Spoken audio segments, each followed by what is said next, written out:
customers, right? If you think about it, it's just pruning for them. Now, until last year, we managed to build that platform just with Snowflake. Super powerful, interesting. There's a bunch of blog posts that we wrote. There are some discussions about the Lambda architecture, how we achieved that. But the key thing was, with Snowflake and dbt, we managed to create all these models and power the insights to our customers and ourselves until we reach the need of having real-time. In order to get real-time analytics, but Snowflake was falling short. So we had to introduce a new engine, and we chose Starbucks as an OLAP engine. Now, I'm not going to talk why we chose the Starbucks, but one of the things that we were thinking is, the moment we introduce another engine, that means that we're going to have to compute twice the data, right? Most likely, because we're going to offer the same kind of data or the same models, we're going to process that literally twice. That makes no sense. So we need to find a way or some technology that allows us to claim the ownership of our data, and we can reuse it.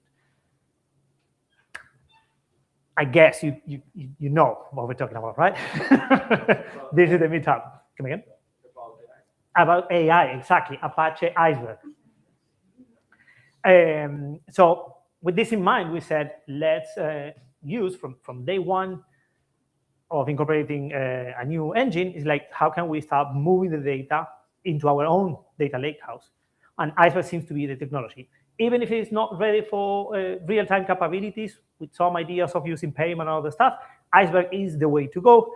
And for most of the models, we can reuse it, right? Now, we knew that Starbucks would work perfect for this, so it was working really well. The question is, does Snowflake work? Because we have all our workflows, all our pipelines in Snowflake already. We cannot just migrate everything. It's a lot. So we tested. And Snowflake, I don't know if you heard about this, but Snowflake reads really well Iceberg tables. In fact, it's almost the same performance as internal tables. So for that, that was like a win. We only pay the extra network latency, obviously, because it's not in the same VPC. But other than that, we can carry on. Now, in Snowflake, our models is not just about reading all the queries that we execute. Those are significant. But then the other thing is, dbt is constantly processing data. And when it processes, reads, but also writes. And it will write, especially on incremental models, and depending on the models that you have, is overriding and deleting, right? Merge are slow in Snowflake, so for big models, we use delete insert. But every time that you do delete, it's also expensive. For our surprise, deleting data on Iceberg tables from Snowflake was way faster. So we saw an improvement from, for example, one of the models was taking of 15 minutes run, 11 minutes and 50 seconds. It was just deleting data. Crazy. When we moved that to Iceberg, it was only 1 minute to run on Iceberg, 1 minute and 50 seconds, actually. So for us, it's like, that's it. We're migrating everything. We're going to save a ton of money, and we can spend it somewhere else, on AI, probably. Now, I don't know how long it lasts. Probably one day, that happiness of saying, oh, we move everything to Iceberg, I think it's going to be, and we can save money. Something we found was Snowflake cannot read equality deletes on your Iceberg tables. Terrible, but maybe we can bypass that. Well, maybe if you do maintenance and you compact your table, you can still use it. Well, apparently not. If in your table, you still have a quality delete, even if you're telling the Snowflake, look, up to this snapshot that everything is compact, is pristine, is beautiful, Snowflake says no.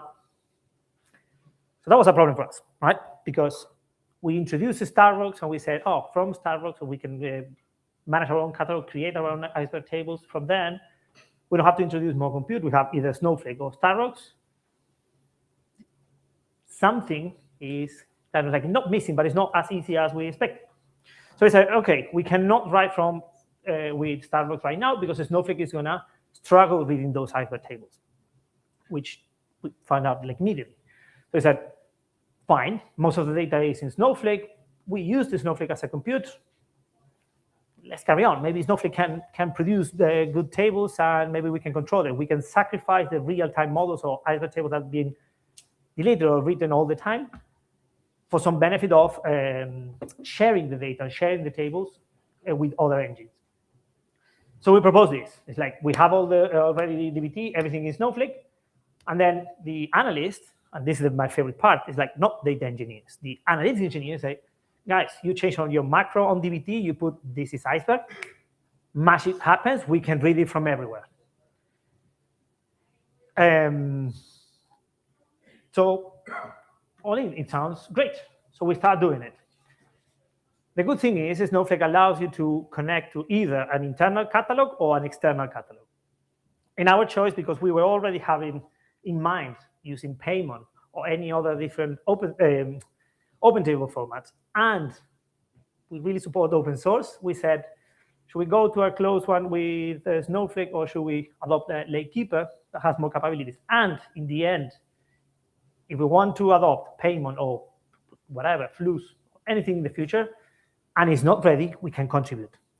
In Snowflake, maybe we need to pray.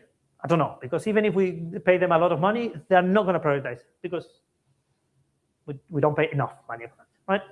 So having this in mind, you only need to set up an external volume, which is the S3 bucket where you're going to hold your data, classic. Then in Snowflake, you can create like this object, which is like a linked database that is on an external catalog. And then you plug it into your external catalog with some authentication, and things work. To be honest, that part it works. It's, if you want to fight with Terraform, we wrote about that. Have fun. Now, sorry. Once we reach to all this setup, we say, okay, let's run DBT. Super easy. DBT run. First thing fails. Why? Create or replace Iceberg table is not possible. How come? Snowflake is telling me that it does support. Well, there's a tiny problem here. For some reason, if you use their own Snowflake managed table, you can do it, but because we are not using their catalog and we are using an external one, it doesn't work. I'm like, okay, fine. Maybe we don't need to do all replace. Maybe we can change some macros on DBT and said, instead of like create or replace, create it, and then we swap it later on. Does anyone understand? Like, imagine what could happen when you do that? Your table goes unavailable until the whole swap finishes. If the table is small, maybe no one notices. If the table is big, or you have like a run that takes 10 minutes, for 10 minutes, you cannot get your table, right? Terrible. Now, it's not great, but I think we can still do some changes. What we can do is we can create a new table, call it, I don't know, bookings _ new. When it's finished all the processing, then we just do the swap rename, right? The rename is not transactional. However, doing two queries is very fast. Maybe for less than 1 second of unavailability is acceptable. Let's go for it. Let's do the rename. No, you cannot rename Iceberg tables. Like, how come? Something is just like metadata. Like people solved this problem 15 years ago or something. So, no, kind of. Not even that. It's like, okay, fine, we cannot do that. Let's clean up all these messy runs from DBT. No, you cannot, or at least you can, but you cannot use Cascade. So you need to manually pick up all the temporary files that were generated. Cool, we own the S3 bucket, so literally you can list that, but you understand that it's painful, right? So this was kind of like the pattern that we were recognizing. And in between, Snowflake claiming that they support B3, fantastic, B3 has variants. And guess what? Engineers like to have columns and variants for some reason. Snowflake, actually, they support variant from day one. This is one of the features that they have as a product, except for Iceberg. So they don't support it, and we cannot contribute to support. And forgot about this one. There was like the funny thing. Even if you do all these tweaks, all these changes, in the end of the DBT run, DBT cannot detect the Iceberg tables defined on a catalog link database. So basically, when it finishes, says, oh, there is nothing. So all the things that I'm doing, I'm creating all again. So it's like dumping and creating. So the diff is mental, and you're constantly doing full materializations, not incremental. So we wanted to use Iceberg to save money. Guess what? It's like, it's not going to happen. So let's think about this, like the needs that we need to change on our workflow. We need to define our custom materializations. We need to do some, like several workarounds. Every now and then, for example, when we want to do the renames, we cannot use it from Snowflake, but then we can trigger directly the REST API call to the Lakekeeper and do the rename, and unknown features or capabilities, I would say, that we didn't discover in this POC that are going to happen. So it sounds a bad idea, but we said, okay, we can still do it, right? The big problem was the renaming, and we can solve it. It's not the fanciest thing. Maybe we should hide this for shame, but here it is. What we do is when DBT finishes, we tell Airflow saying, hey, I prepared all these tables, convert them, okay, grab Spark. Spark. I created all these tables in the Lakehouse. You need to rename them, right? And then Airflow says, oh, all these models, they need to be renamed. So the thing that we couldn't do on DBT or in Snowflake itself, we do that on Airflow. Not crazy. AI can code that dark, right? That is pretty easy. So cool. We are doing the swapping tables. Now we can start computing and querying Iceberg, because in the end, things are working and the Iceberg are being generated. So we decided to test the performance. And as everyone knows, you can create Iceberg tables in multiple ways. And we were using Spark, right? I said, we know that we can create this with Spark. Now Iceberg is creating the tables. Literally, we have the same model. Let's calculate the revenue for a bunch of providers, which are our tenants in our scope, and let's see how it performs. So this is how it works. Starbucks has these two tables. We run the same query pointing to either the one generated by Snowflake or by Spark. Boom. The first try, super slow. Same data set, same Iceberg table in terms of data, and it's super slow. What is going on? When we start investigating, we notice that when Snowflake creates a table, for whatever reason, integers or long are decimals with 0 positional decimal. Valid, don't know, for someone. But that basically breaks all the pruning that Starbucks and all the optimizations that it can do. Because when it's trying to do, for example, a join over with a long and a decimal, first need to cast. So you cannot do the pruning. So literally, you have to do a sequential, full scan on the whole table to do the transformation. To then, it's like, now I can filter out. Do that on a bigger table, and it's going to take forever. We identify the problem, and we say, okay, for whatever reason, we need to change and force every single column the type. It cannot infer automatically from the schema. We fix it, and we run the test again. And these are the tests, right? These are some values that we got from the test. I hope I forgot to put the logos, but SF time means Snowflake time, and the SP is Spark, right? I hope that is significant. As you can see, we have the timings and then the difference. In every single case that we run, every single query, the Iceberg generated by Snowflake was slower than the one from Spark. Why? Why? Even better, right? One of these use cases, on the provider C, we can see that it only pulls 33 rows. It still takes same amount of time that the one that pulls 500,000. what is going on? It's like it's literally still reading everything. It's not doing the pruning, or it's reading excessively. And here's when we start like identifying all the problems or consequences of the Iceberg generated by Snowflake, right? The first one, as we said, the decimals are not the same as long, so you have to convert them. Super painful. But if you fix that, then you're going to encounter that Snowflake generates an enormous amount of files. So then even if you're trying to do the pruning, you need to read a lot of other files. And this is because you don't control the, the target file size in Snowflake. Even if you can specify that, well, we're going to try to achieve it, but they don't do it.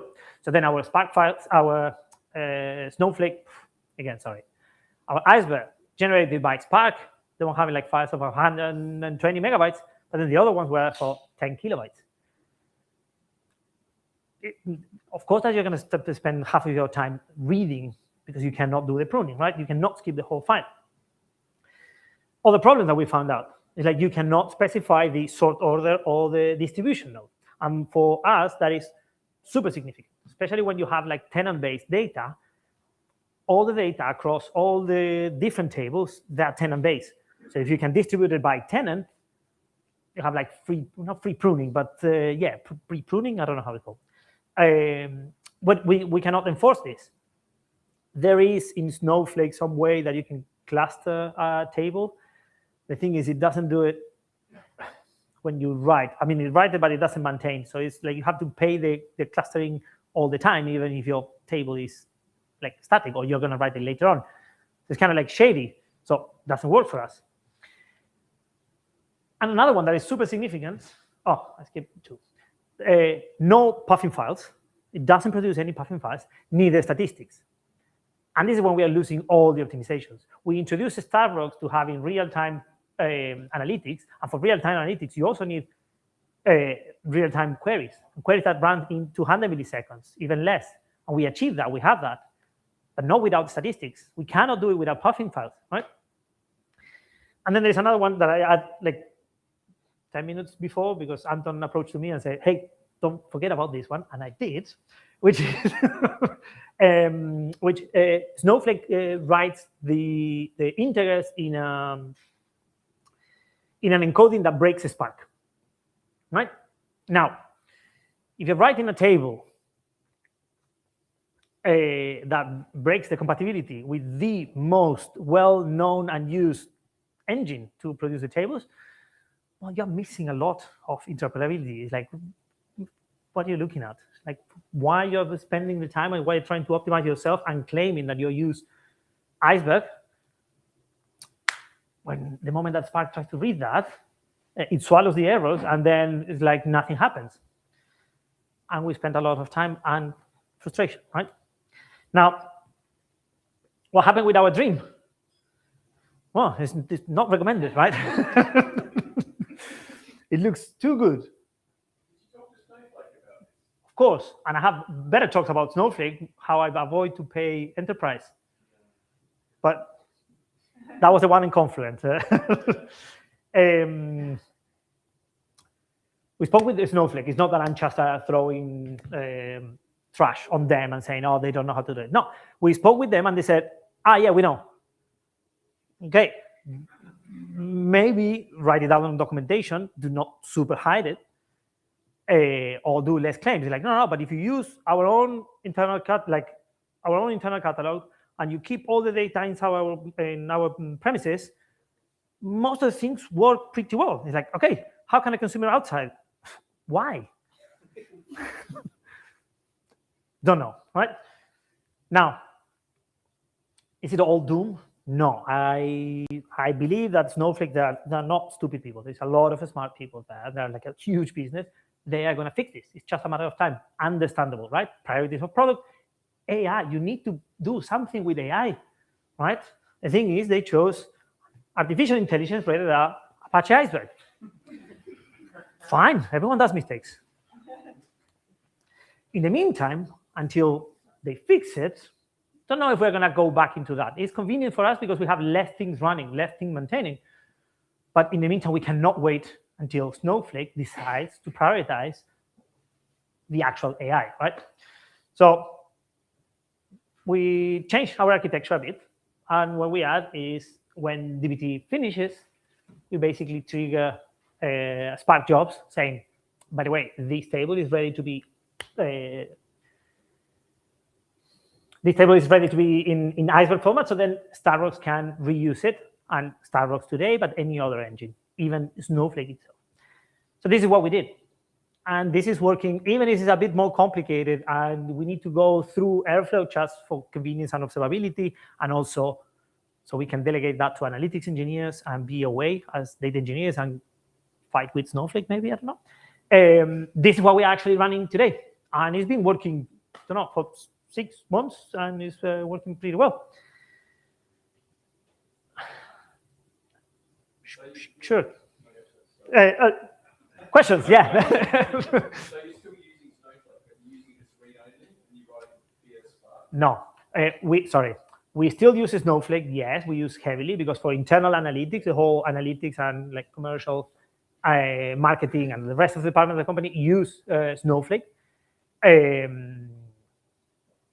Yeah. Then Starbucks consumes or uses some of the Iceberg tables generated by Snowflake. But Starbucks also has their own ingestion and their own file format and their own tables that we use for better performance. But where you were writing to Iceberg via Snowflake before, are you now doing that through Spark? Yeah, no, exactly. Yeah, so you'll write that through Spark, and you're just not doing any writing to Iceberg through Snowflake. Through Snowflake, yeah, correct. No. Another question. Sure, yes. You say you use it for real-time queries. What's the latency from like a write in your I don't know, using Postgres, but what is the end-to-end latency before you actually get a result? Depends on the model that you're querying and all the stuff. But the latency for the query time in Starbucks, if it goes, because remember that we use Iceberg for the cold part of the data, right? And Iceberg has federated queries, so you can actually say, oh, from this segment, I get it from Snowflake. This other one, I get it from my own ingestion. So if it goes that, you have to pay the latency of going to S3. So if I have to give you a number, it's the SLO that Amazon gives us, which is 100 milliseconds. Right? Now, if you're lucky or if you throw money enough, so Starbucks cache everything, you're going to have it instant. We actually have queries in under 20 milliseconds in Starbucks, right? No, but I mean the underlying data, right? It's quite a long part. The delay, you mean? Yes. Well, we CDC all the data. So the moment that it's written into Postgres, we do Division to Kafka, Kafka and AutoMQ. And then from that, we write into Starbucks with Flink. So depends on the table. Some tables have more priority or not, right? Because we manage the buffers where accumulation. Top is 30 seconds. We batch from 15 to 30 seconds. So that means that the data, the most real-time data in Starbucks is this delay. And Iceberg, because it's a cold data, we don't care. Yeah. So it can be late as 1 hour, For like 5 days. okay, days. Yeah. For the real time, the lag that we have on the data is since it's produced until it lands in Starbucks is between 15 and 20 seconds. You got me. Yeah, it's not real time. I get it. Should. What is it that make? I mean, this is a lot of effort to put into, pick something. When you've already got you're owning the catalog, you're owning the governance, you're owning the data. What makes Snowflake sticky for your users? And do you expect it to remain that way, or eventually you can, delete that box? I mean, if I can, the VP of Finance was walking around, and if I said that I cancel the contract from Snowflake, he's going to love me. But I think from analytics, like Snowflake is a really good product, right? The thing is, we were trying to use it for something that is not meant to. So maybe it was on us. I don't see moving away from Snowflake today, especially because the rest of the company runs on that, and it's a data warehouse, and that works really well. For the product, remember that I mentioned. Like, why is Starbucks good for this use case, but not for the use case you're using Snowflake for, for example? Because it's perfect. Yeah, Starbucks can totally do that. But there are like a few caveats. First of all, we introduced Starbucks last year. Snowflake, we've been running that for 4 or 5 years. most of the analytics people that you hire, or if they want to go to another company, if they say, oh, I know Snowflake, great. I know Starbucks, they're going to say, who? That is a problem for analytics engineers. However, some of them that they get really excited. At the same time, for Starbucks, you need to invest more and understand better how to the data layout, how to start like thinking when you do the joins and the query. You need to prepare the data, so it is important. Snowflake is like you pay and they're going to solve it, and that is a real product, and that is very sticky for most of the company. What about their lock-in features like governance, data sharing? Yeah, data sharing is. Snowflake. Do you use any of that? Or Yes, we use. I can. We use data sharing because the architecture that we have inside Snowflake is basically we isolate. We have different accounts, right? So we have one account for ingestion, and from ingestion we prepare some data, like very raw data, and then we share it to different accounts inside Snowflake itself. So it's like a zero copy transition, but then we have like all the governance, all the stuff. However, we are not using enterprise things, so we architect all the stuff to avoid paying 3 times the cost when we don't need it. Those features, I think we can use the Starbucks without any problem. Like we can transition. The whole thing is that transition costs a lot. I'm moving everything into Starbucks, right? And remember, we are running Starbucks ourselves, which is cool. But then the moment that you move from that product and then supporting all the other stuff, you will need more engineers to support Starbucks. And then it's like, okay, how expensive are engineers compared to the deal with Snowflake? Don't know. We're waiting to AI to pick it up. Make sense? Yeah? I've heard that one before. Okay, yeah. Okay, that's it. Any other questions? I'm conscious of time, so I want to... Yeah, so maybe let's postpone the questions to the network. Right. First of all, Emiliano, thank you very much. No, thank you. And we will go to our next speaker.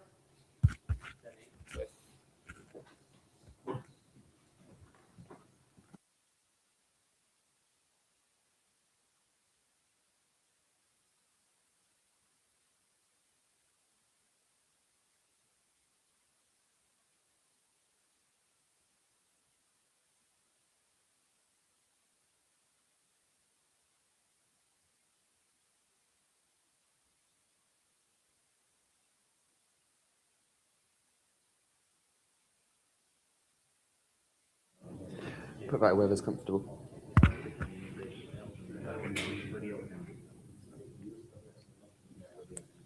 How much time do you would be ideal for me to take? Till the hour? Yeah, exactly. Yeah, what you're about to do, yeah. Backwards. Yeah. When it's pinch, where's pinch first? Yeah. Oh, what am I doing? There we go. There we go. Just like prom. All good? Yeah, all good. Victor, you want the computer on? Let's do a quick 1, 2, 3. 1, 2, 3. Yeah? Hear me? No, wait. Sure. Entire screen. Do the entire screen. Will it share itself? I think it's okay. No, is it just that? Yeah.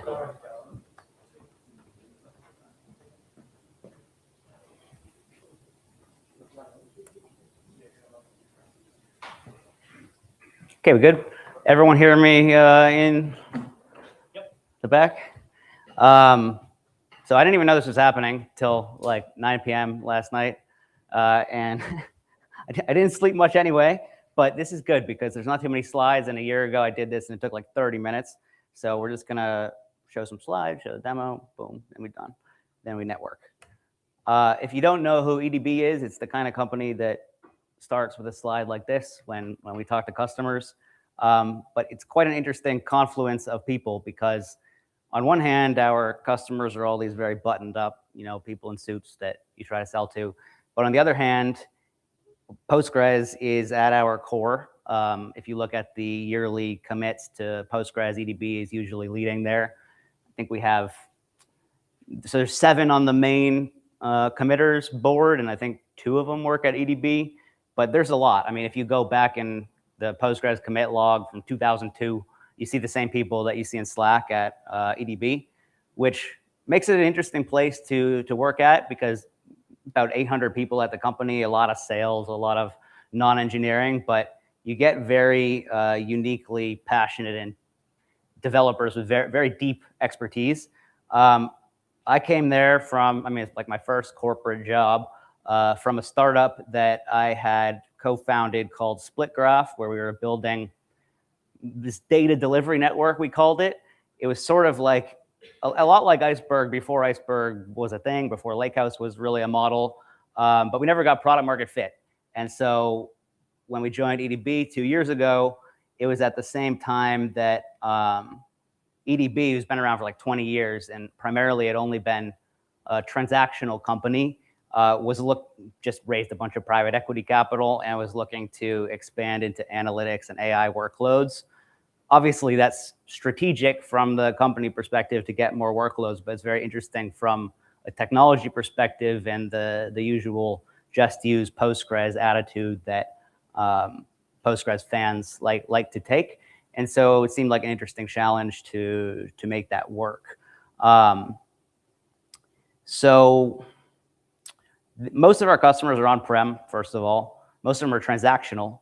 And when I got there, I thought, okay, I want to fix what we didn't do as a startup, which is find product market fit, and talk to lots of customers, find their problems.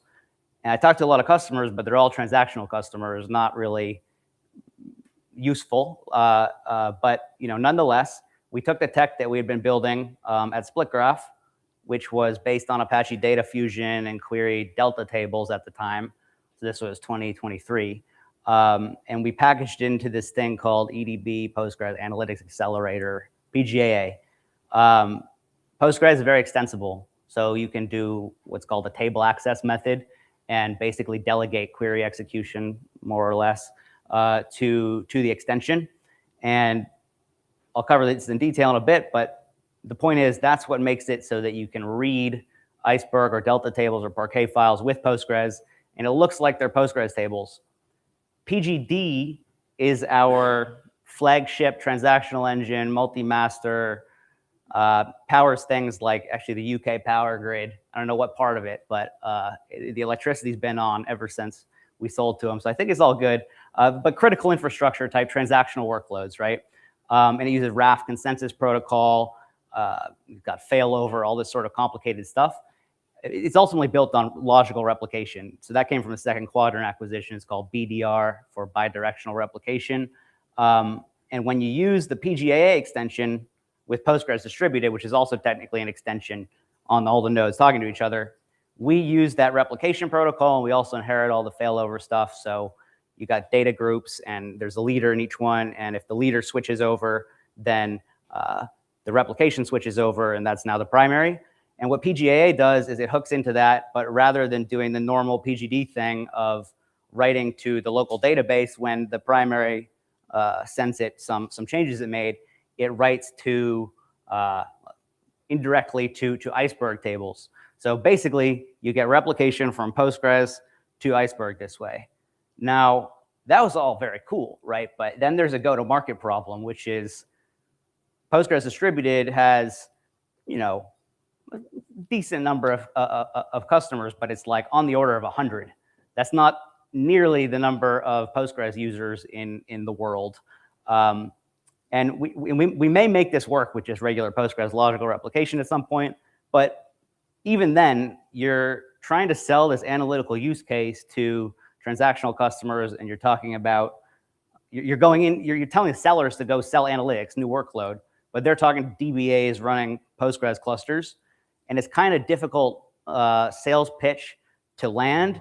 And even if you get Postgres talking to the Lakehouse, it's still not an analytical platform. Like, you've escaped many of the problems with Postgres as a query engine because, so PGAA uses Data Fusion underneath as the query engine, but okay, yeah.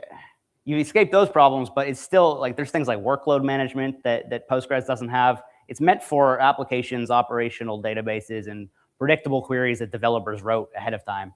So that was a challenge for the first year. And then last year, we decided to invest in Warehouse PG, which was really taking advantage of this business opportunity where Broadcom had bought VMware and closed source the previously open source Greenplum database. Greenplum is a MPP Postgres database. Basically, there's a bunch of different Postgres instances. There's pairs of primaries and mirrors, and those share the data, and you shift them so they're not on the same nodes. And then it's MPP with pipelined execution, basically. And it's got all the stable things for analytics workloads. And customers care about stability, right? So we put Postgres Analytics Accelerator in each one of those nodes, and then it inherits the MPP. But before I get to that, the other cool thing that happened, and this is sort of what it looks like, right? You've got your Postgres database, you got your PGA extension, and then by default, you have this data fusion engine running as a child process. When changes come in and they're replicated, we have this wrapper around data fusion called CFOWL, which basically exposes an arrow flight protocol endpoint. We send the CDC stream to it, and we replicate those changes into object storage. I mentioned originally we were doing Delta. One of the reasons we switched to Iceberg is that when you're replicating that, if you want it to be transactionally consistent and durable, Postgres can't release the write-ahead log until you've committed to the object storage. And with Delta, we had to do copy on write, so edit every single Parquet file when an update happens. And one of the customers we were going after had a desire to do like thousands of TPS with mixed update type workloads, and that was just not tenable. So with Iceberg, we use equality deletes, and we also have compaction, which I was interested to see when we implemented in Data Fusion was like multitudes faster than running it in Spark. But that's by default, right? You got Data Fusion as the engine. You can replicate, and you can read it using table access methods. Last year, our executives wanted to partner with NVIDIA because NVIDIA keeps pushing Apache Iceberg, at least AI of some kind. And we were looking for ways, basically looking for ways to make that happen. We had our actual AI partnership with them on things like, PG Vector and stuff. But in analytics, GPU acceleration seemed interesting because we have this open table format, and we have queries coming into Postgres, and we have the storage separated from the compute, and we can push down the queries to this single node data fusion engine. But like, why does it have to be data fusion? It could be any engine that speaks Iceberg. So we added this abstraction to make like a backend executor engine, and you just set one parameter at query time and say, I want to use this backend engine. Right now it's Spark. Got a prototype for Trino as the backend engine, and ClickHouse as the backend. Anything that speaks Iceberg will and can read equality deletes. So maybe not Snowflake. Will work. And this gave us this kind of cool way to do GPU acceleration. And if you partner with NVIDIA, you get access to these boxes with like 8 GPUs and insane amounts of RAM and hard drives. And we did various benchmarks there on like SF 10,000, TBCDS, and all the queries complete in predictable, usable amounts of time. So that's a clear value add, but to your applications, they're never leaving Postgres. Like they think they're talking to a Postgres table. They think they're writing Postgres data. They think they're getting Postgres data back.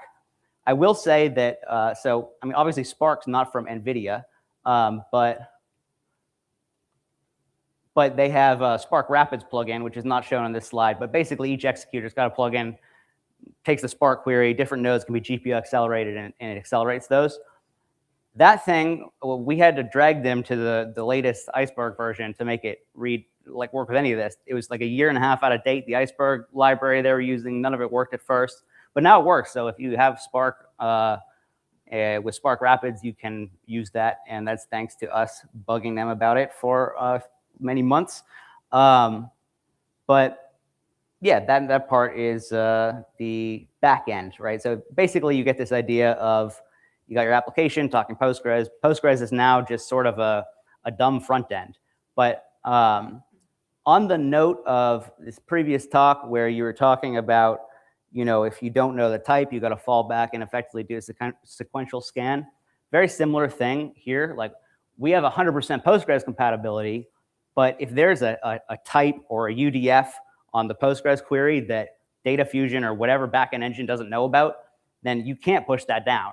And so in that case, you do need to have this sort of, we call it compat scan mode, where you basically do a select all on the backend engine, and then you bring it into the front and filter it, which is another reason why a single node Postgres is not great for that fallback mode.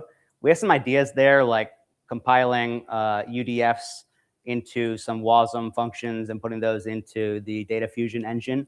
But definitely that last talk heard a lot of similar challenges. Spark also pretty big like cold start time, at least with Spark Connect, which is a bit annoying. But we also, there they are. Yeah, there's the GPUs. And you don't need the GPUs, but when you add the GPU to Spark CPU, we saw about 7x acceleration. And Spark plus GPU compared to regular Postgres was like 100x acceleration. Now, I mentioned Warehouse PG, MPP. Oh, that's even clearer on that screen. So each one of these segments here, basically, think of it as Postgres. And then Data Fusion here, this is a simple, that's our extension, basically. And so just like you have one Postgres database, like here on the source side, where you got this Data Fusion child process, you have a child process of each of the MPP segments with Data Fusion running there.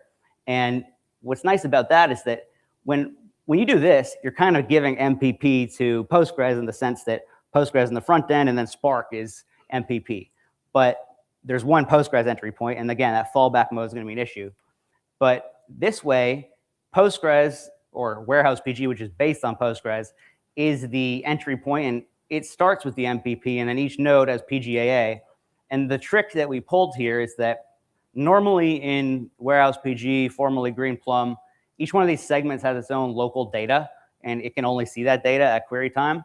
But because we've separated out the storage into Iceberg, any segment can read any part of the data. So when the query comes down to a PGAA table, it knows that I'm the first segment, the second segment, or the third segment. So when Data Fusion makes the logical plan to go fetch the right Parquet files, we basically piggybacked on some code that was already in Data Fusion meant for parallelizing across CPUs, except we just said, okay, rather than doing that, like just basically do a modulo of which segment I am and only look at that part of the Parquet files. And it works. I mean, it's deterministic. And so if you're on the first segment, you make a logical plan to only look at the first third, second, only the second third. And in that way, PGAA Data Fusion inherits the MPP of the top level Postgres layer. Now, there's a lot more complications there when you start thinking about how pushdowns work, upper relation paths, group bys, joins, etc. But that's just like basically elbow grease and making each one of them, implementing each one of them. And we've got AI now, so that's been very helpful. And I'm still trying to figure out the sort of story of, okay, what happens with the Spark now? What I think we're gonna do is, so you got a number of Spark executors here. I think we'll probably make one, we'll basically overlay Spark on top of the Warehouse PG and have a Spark executor on each one of the segments. And then if you want to use Spark, you can use Spark as a backend executor. And that's not just for Spark SQL either. Like we have a plan to use this for ML operations. There's this really janky ML library from Greenplum called Madlib that hasn't been updated in a long time, custom C code basically. And Spark ML is obviously up to date, works, and can be GPU accelerated with Rapids. So if we have Spark on each one of these with a GPU as well, then we can basically tell Spark, hey, here's this query, here I am, and then each Spark executor grabs from each Warehouse PG segment the tuples for the query, puts them in a data frame, and does the ML operations. And we can make that look to the user like just simple, like call a linear regression function in SQL sort of thing. So there's a lot of interesting stuff we can do here. And the other, on the go-to-market point where I said it's challenging with PGAA and PGD, it's been the opposite with Warehouse PG. We launched this in May last year, and we've gotten over a dozen customers so far, mostly because people really hate Broadcom. Like Broadcom goes in there and says, we just bought you, you can't use your code anymore. We're gonna like quadruple the price. So they don't like that, obviously. And we're happy to take land grabs from Broadcom, but it's not very interesting at the end of the day. I think there's probably about 300 Greenplum deployments live. So we're trying to make this a modern data warehouse. We've got a prototype internally, achieved internally, where we upgraded from the base version of Postgres 12, which is what the latest Greenplum was on, to Postgres 19. And we're really like rethinking a lot of the things in Greenplum and whether they're still necessary. So this is a great wedge for landing analytical workloads for us, and it's a stable base for our customers to do analytics workloads, because it comes with workload management, all that sort of stuff that you want in your analytics database, and it's been around for like 20 years. So they added all that stuff earlier, and most of it you can keep around. Just for a quick demo of what this looks like, this is a totally hand-coded website. So basically, I'll show the static version first, and then I'll take a risk and actually do the data generation. But basically, you got your Postgres distributed. This is your source table. You're writing data to the lakehouse, and then you want to read that same data with Warehouse PG. And what it looks like when you write, this is how easy it is to replicate to the lakehouse. So there's one config that you do at the Postgres level to say, here's the catalog. But then it's just one table option to say that you want to replicate this to analytics. And in addition to replicating it to all the other nodes in the transactional distributed data group, it'll also replicate to analytics. Can also do this thing we call tiered tables, where we automatically handle the partition creation, and we offload things after a certain time. So like you want to only keep the hot data, but then all the historical data and the most recent hot data is in Iceberg. So that's the write path. And then on the read path, you'll see in a second, you set the executor engine. You know, I mentioned you can use Spark. It's literally just a single session parameter. Or if you want to use CFile, which is data fusion, another session parameter. If you're on PGD, like on the source table, and you've got your transactional table and it's also been replicated, you now have like this analytics copy of it and a transactional copy of it. And in that case, you've got what's basically an HTAP database. And if you want to say, okay, actually, I want to query the analytics version of this, then you set that you prefer analytics engine equals true, and it'll execute against that one. So just to see what these sort of queries look like, okay, the main point here is like you write the data here, it goes to the lakehouse, you read it with this, right? That's what is in the demo. And already written some of the data. And if you look at this sort of comparison that's just running the same query against all the different varieties of the engine, it's the same result because it's all querying the Iceberg. But if we want to look at, and also it's the same SQL, like the SQL query is the same, which is very important because you don't change your application to make this work because it's acceleration. So basically, this is the query. You say, this is the transactional database, regular Postgres, explained plan, nothing weird. This one is, you're on the Postgres distributed and you want to do the HTAP thing. Same query, same name of the table and everything. You don't rename the table or anything like that. And you see here, it says using CFile, and you see direct scan. I mentioned the compat scan mode. Direct scan means the whole thing was handled by data fusion. Similarly, Warehouse PG, direct scan.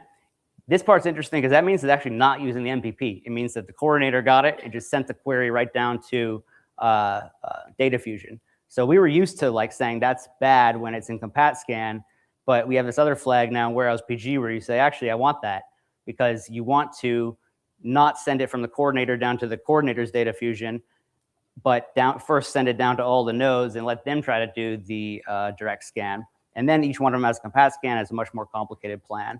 And similarly, and lastly, Spark, you say Spark Connect, and then you give it an address of the Spark Connect server.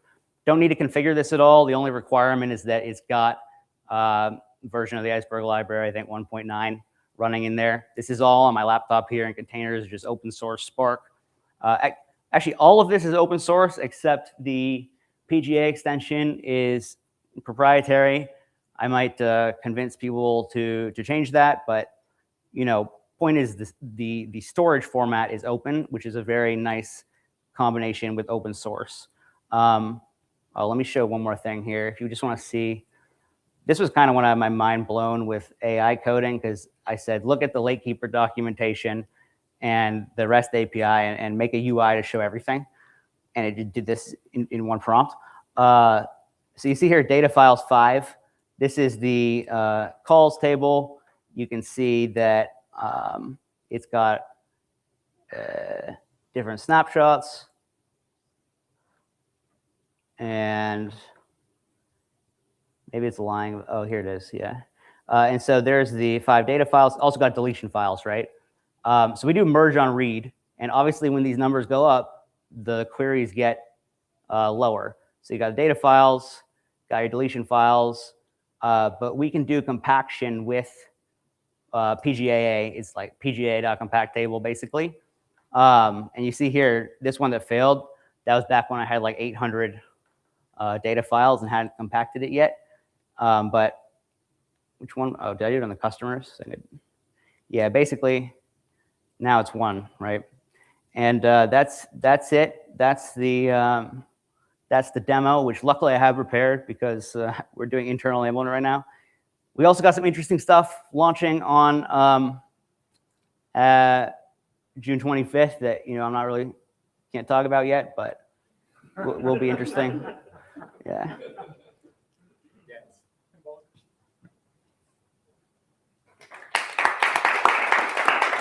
All right, thank you very much. We can just maybe take 1 or 2 questions. Yeah, go ahead. Hi. So it's very quick to execute that. I'm just wondering, they might have different semantics. Let's say casting, ClickHouse, or Postgres or Spark are different. Does it mean we get different results back? Same issue as describing with the, okay. I believe at the moment, like for example, precision, we store that, so we store that at write time. If it came from Postgres, right? I mean, there's sort of like a fundamental question there of like, is your write query engine writing the information about what precision it intended to store it in? But if it came from Postgres, we store that and then we cast it best we can to the original type. Similarly with like, if you have some custom Postgres type, we serialize it at write time, and then we store it as basically, I think literally text or hex or something, like literally a string of hexadecimal, and then we deserialize it in Postgres at read time. Obviously, that assumes like if it's an extension providing the type, you have that extension on the same engine.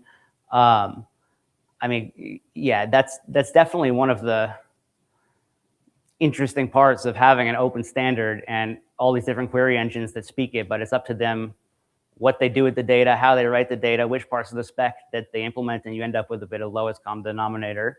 It's definitely a theme, like last talk you saw it, like definitely comes up a lot. Can we do union reads with this? Sorry? Can we do union reads with this? Union reads meaning? Some part of the data from Postgres, Yeah. another part from Iceberg.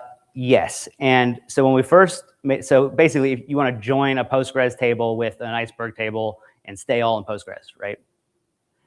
Yes. And when we first made this, it wasn't very performant because that would always go into the fallback mode. But we added various join push downs that we can push down a data fusion, and it works okay in some cases. And in other cases, we say, well, if you're in that situation, the best thing you should do is replicate the Postgres table to Iceberg. But yeah, it's possible, but again, in the same sense that everything's 100% compatible if it goes into fallback mode. But that's one of the big reasons that I think like that use case is important, because why are you using Postgres and Iceberg? Well, maybe your Iceberg data came from somewhere else and your application database wants to join against the table in there. Or maybe you've got like ClickHouse, for example, which is good for like reading the most recent hot log data and wants to join with something in Iceberg. So yeah, it works, and in some cases it works well, and in some cases it's problematic, but we try to make it debuggable. And another scenario, for example, if I don't want to, if I want to tier the data from Postgres. So Yeah. For example, I have my data in Postgres for the last, I guess, like 3 months, Mhm. and the rest, because we replicate into Iceberg, I want to delete this data from Mhm. Postgres and say like, okay, but I still want to have a capability to query the whole set of the data. Mhm. So when I say like, okay, query the data, like I don't know, like 5 months ago Mhm. till the last week, Mhm. some of the data lands in Iceberg, some of the data for the same table lands into Postgres. So that's the tiered tables that I mentioned. That one is optimized pretty well. And in that case, it will not be some of the data in Iceberg, some of the data in Postgres, because we start the replication. So we have partition table, and there's a current partition. And as soon as there's a current partition, it's hot data, but it's also being replicated to Iceberg. So then when offload time happens, we're not actually doing an offload because it's already been replicated. We just delete the transactional data. And then when we see a query for this tiered table and you say you want to query the historical, it's actually a parameter you can set, but by default, it'll query all the analytical version so that we can avoid this exact problem to your first question where joining against transactional analytical is problematic. It basically says, okay, I'm just going to look at all the analytical data, which means you're going to sacrifice if the hot data for the last minute hasn't been replicated, that won't be in the result. But usually if you're querying something from 5 months ago, that's like acceptable. The other problem is if it does go into fallback mode and you've got years of data that you archive because it didn't fit, then your database is just not going to be able to fit that, in which case I would say use something like the Spark backend executor, and then it stays over there. But tiered tables is what we call that, and that was like the marginal transactional value that I mentioned that we spent a lot of time on, and customers are adopting it, but it's like a nice to have feature for a transactional database more so than a core analytics use case, but it definitely added to the value of Postgres distributed. I was wondering about if the data is written with Iceberg equality delete.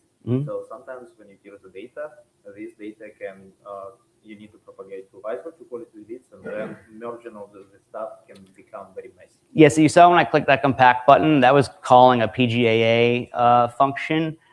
We have a background worker that'll do that for you as well. But yeah, it can get messy, and there's various locks and stuff that we had to handle. But the nice thing about equality deletes is that we can make it durable immediately and not cause Postgres to build up its write-ahead log. I actually don't know what will happen if we're doing a compaction at the time of that query. I seem to remember that we had some workaround to avoid the issues. It should be some kind of I think that's what we do. Yeah, I think it doesn't cause a problem, but I mean, maybe I need to test that. Yeah, makes sense. All right, Mats. Thank you very much. And now we have our next speaker. So let's just go on this screen. Yeah. I'm in comfortable to put that. Yeah, well, and this, if you just pinch somewhere there, or we can even put it on there. Do you mind if it's on that? Yeah. You sharing already the screen? No. You go. Yeah. Send your link. Yeah, I think I'm here. Yes. And then entire screen. I'm not sure why is this. Start mirroring.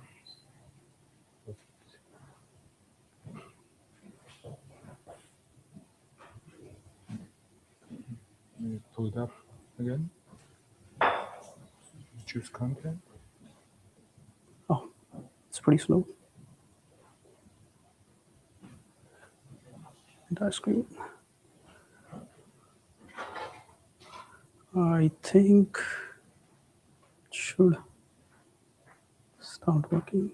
I think it's still not. Yeah, it's only for online, but yeah, can you just...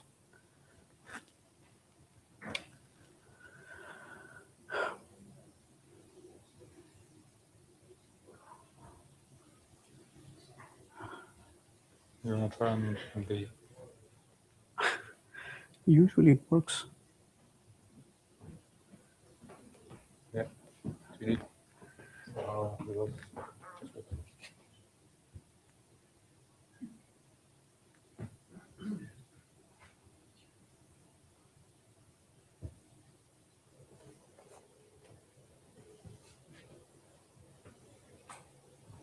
Is it? You're starting? Maybe I'll just reconnect.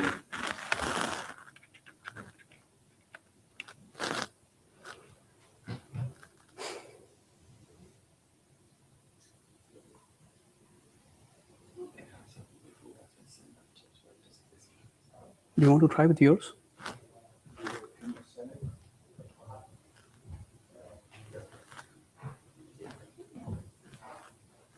You can try with mine.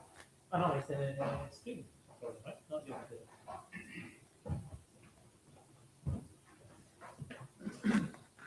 Oh, you can try. Can you just send him your presentation? Yeah, yeah. Find out if it works best.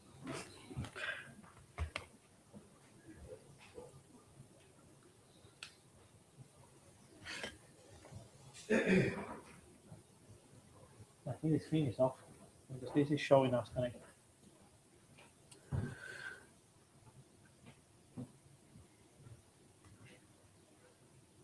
Can you join stream again? No, it's technically it's streaming. It's detecting the screen, but it's not. The screen is not. Yep, I think it's a problem over there. Yeah. So no. Switch it off.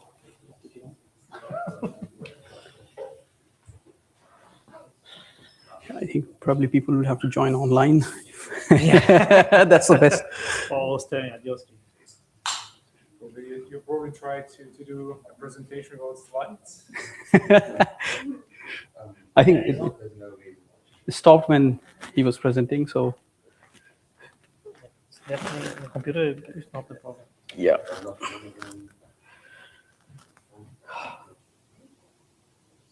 Okay, so maybe just a couple of questions. Take some time just to fix it. Who is a data engineer, guys? Would you just raise your hand and just try to understand? Okay, 1, 2. Yes, maybe tomorrow. Data scientist? No? Software engineer? Oh. Software engineers at the data meetup. That's important. Snowflake represent. Yeah, you let me know. Too late.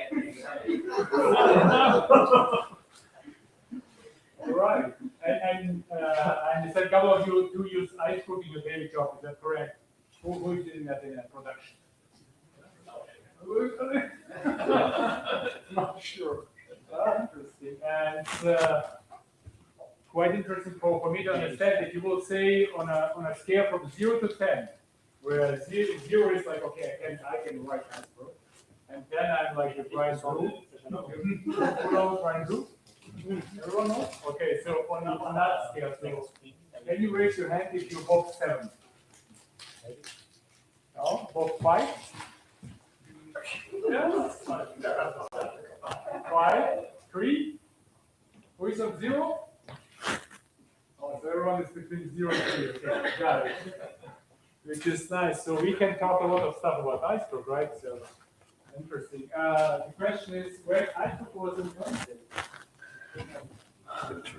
Okay, you have one more? Oh. I tried to look it up on the way back. Your 7 is proper. I couldn't find the answer. Yep. So maybe, yeah, so for everyone, like in the background, so Iceberg was invented, Ryan Goodman doing Netflix, because I think there's something wrong with that, maybe. No, there is. See, the screen's working, but it's just not. Something else is not connected. They change the cable. I tried taking the extension out and putting it directly in. That was weird because it was working too. Absolutely fine. This hasn't happened before. And today, what do you think? Who won? Users? Well, we will find out. Do you have a screen that we can bring? Yes. Oh my god. It's on the 9th floor.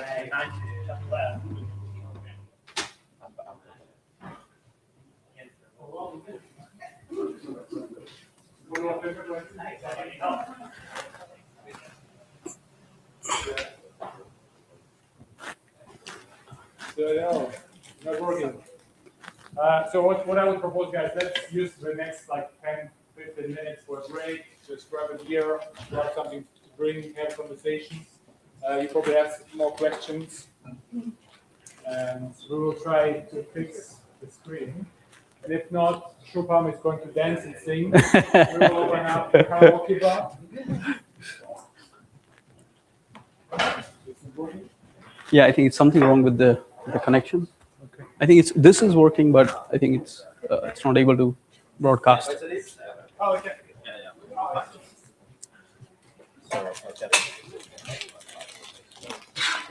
What a doesn't work. fortunate man I am.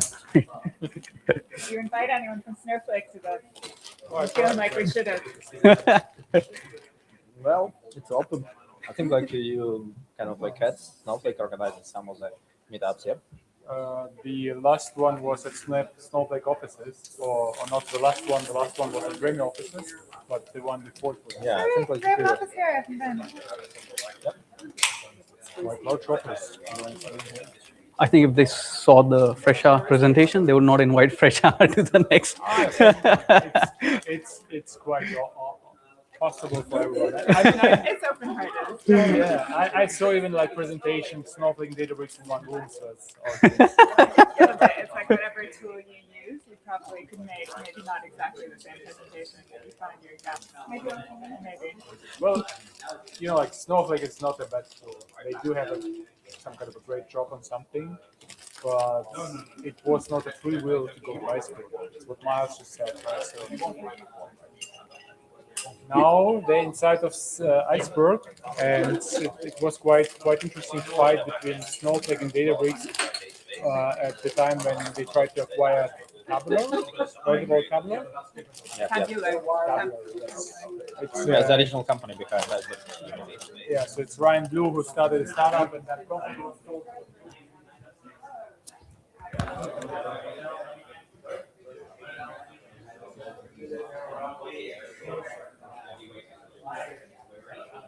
Now it's just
That's the best we can do.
We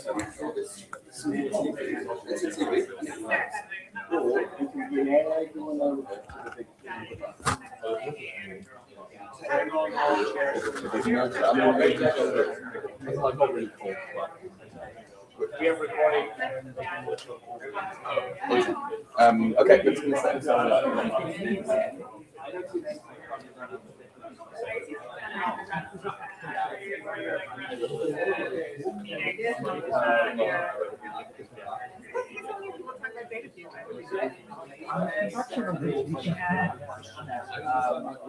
Yeah, I was saying I might be mainly working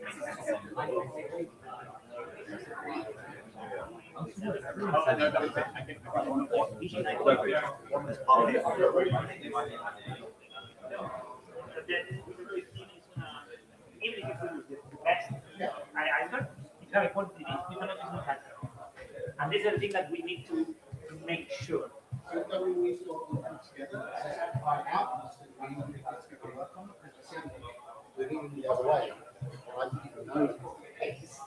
this is a thing that Andrew told me, and I was last week.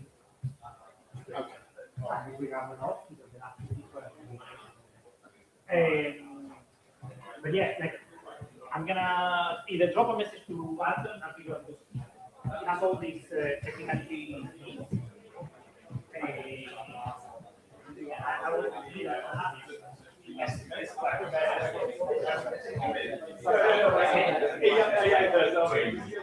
One week.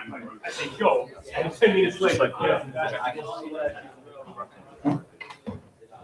Yeah, I mean, all this stuff comes down to a matter of figuring out what we don't want to be able to bring from, like, we might want to get rid of mirrors. I think that this works. yeah, I think so. It should work. Like I think so as well. yeah. Leave it there. Yeah. I think it should be good. Yes.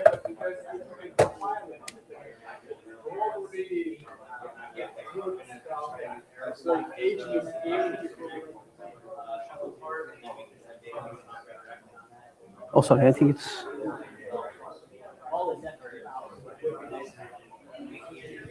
Yeah, I think it should start working now.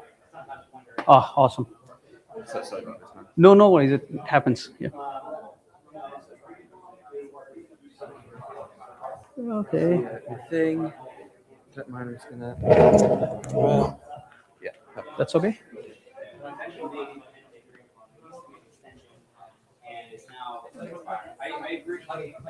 when I'm trying like these more agentic workflows, I just find like types of things. Hello, everyone. Started working. So.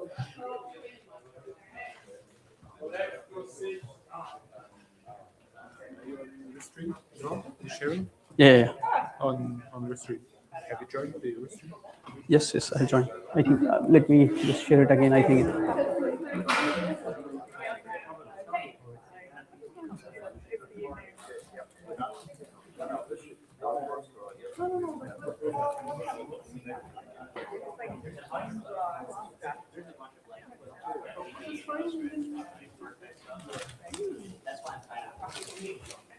Hello.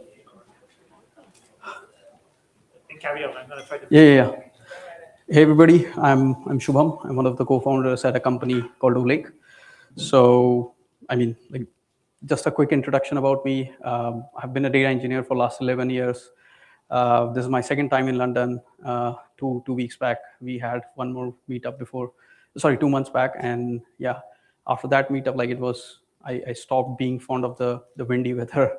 Like it's like so. Cold and windy out there here in London. I spend most of my time in India, but a couple of months in Bay Area as well. But I think the weather here is really, windy and cold. Like I have worked in multiple countries, including Japan, Singapore, India, and now I'm doing Oleg. So a quick introduction about me and Oleg, like what I do at Oleg is we help companies to get their data into Iceberg, and we also help companies to compact that data with a new feature that we have just launched. So we are kind of an ingestion tool plus compaction as a combined offering. So today I'm going to talk about how to kind of make Iceberg compaction more efficient for the CDC kind of a pipelines. So I'm going to give like a basic 101 about the maintenance problem and why do we need compaction for the new people who are trying to adopt to Iceberg. So the first problem with Iceberg is when you're trying to ingest the data at a much lower frequency, like maybe Postgres CDC or any database CDC, you tend to create a lot of small files that almost everybody who has used Iceberg, they are already aware of. And then there's a delete problem. So in Iceberg, the way you update the data is you kind of tell Iceberg that, I'm deleting the previous row, and here is the new copy of the row. So it creates like delete files in merge on read kind of a thing. So there are two types of delete files. I'm pretty sure half of you might already are aware about, like equality deletes and the positional ones. So equality deletes basically tell an Iceberg table, that this is a ID column, and delete the row with the ID X or 9 or 100 or whatsoever. And it's like you don't need to read the table before you write an equality, so it's pretty fast to write, but it's slow on the read side of the things. And then there is a positional delete where you kind of like tell Iceberg that in this data file delete the row at this certain index, right? And both of these are a merge on read kind of thing. So positional gives you like a best of the both worlds kind of a thing, like read and write both. So if we ingest at a much higher frequency, why does the queries take a lot of time? Number one, because the too many small files are there, the more the query engine has to do a work where you are reading a lot of tiny files, you're doing a lot of network IO, opening the connections and all of that. And also it's all about like if you're reading a lot of a table which has a lot of equality files, you're doing a lot more work, because on the fly the query engine has to kind of deduplicate the data or basically ignore all of the previous data and then consider the new copy of the data. And it touches like too many files, as you can see here, to do the query planning as well. So that's what also makes it more slower. So if I think about it, why do I need compaction? So like compaction does two things. It removes the delete files, right? It sort of merges the delete files, and it also kind of merges the smaller files into like a bigger files, right? In a basic manner. So today, like we have multiple solutions for doing compaction. One of them is offered by Iceberg Java, vanilla Spark based kind of a compaction, and another one is like managed solutions, like probably if you have heard of S3 tables, if you're using AWS. And obviously there are a lot of these compaction solutions, but they are kind of super vendor locked in, like Snowflake has its own auto managed one, and also like Unity or Databricks has its own kind of a solution, but that works really, really well with just Delta or Databricks ecosystem. So the first thing with the Spark-based vanilla approach is that you have to configure a manual Spark jobs. Now that has like 3 or 4 parameters that you have to consider when you do that. So the first parameter is like the Spark constraint or the Spark settings. The second parameters is like basically comes from the Iceberg domain. Like Iceberg has a lot of parameter when it comes to sort of like configuring a certain table for the compaction. And the third is like how much updates are you writing. So basis on all 3 parameters, you have to kind of also the compute, right? How much power you throw at that. So it might take some people a while to kind of configure that in a really right way. So it's kind of a manual like hit and trial of many things. So just an example. So we had a user who was using like a lot of they had like a lot of frequency of updates, like 50 million updates a day into Iceberg tables, and almost like a table was about 300 GB size. And that user, like it took them for almost like 3 to 4 days just to configure for one table, because that table was really thinly distributed in terms of number of partitions. So it was kind of a hit and trial on what works, what doesn't. And then obviously there are some ad hoc scripts, because there is a chance that you might run into a conflict if you're writing and compacting at the same time. And obviously, like some tools like S3 tables, there's a definite case of vendor lock-in if that works just with glue or something like that, right? So I think just a quick list of pros and cons when a data engineer at the end is evaluating both of these solutions. So the first is Iceberg Java based solution is like kind of fully open source. Definitely it's a lot more configurable, improves query performance. It's obviously that's what compaction does, but one of the big problems that I see with the vanilla compaction is that it's kind of like most of the time it reads the whole table and writes back again in terms of the target file size that we have set, and also number of configurations, as I mentioned, is quite a lot. Sometimes it also, like, you might get into a conflict if you're writing positional files by default into Iceberg tables. And then there's a S3 table kind of a solution. This is fully managed by AWS, like not open source. One of the good things about it is if you're starting up with Iceberg Journey, it's pretty good as a tool, right? It's really nice. But things get really interesting when you want to configure things when you're writing to a certain table which you're not reading that often.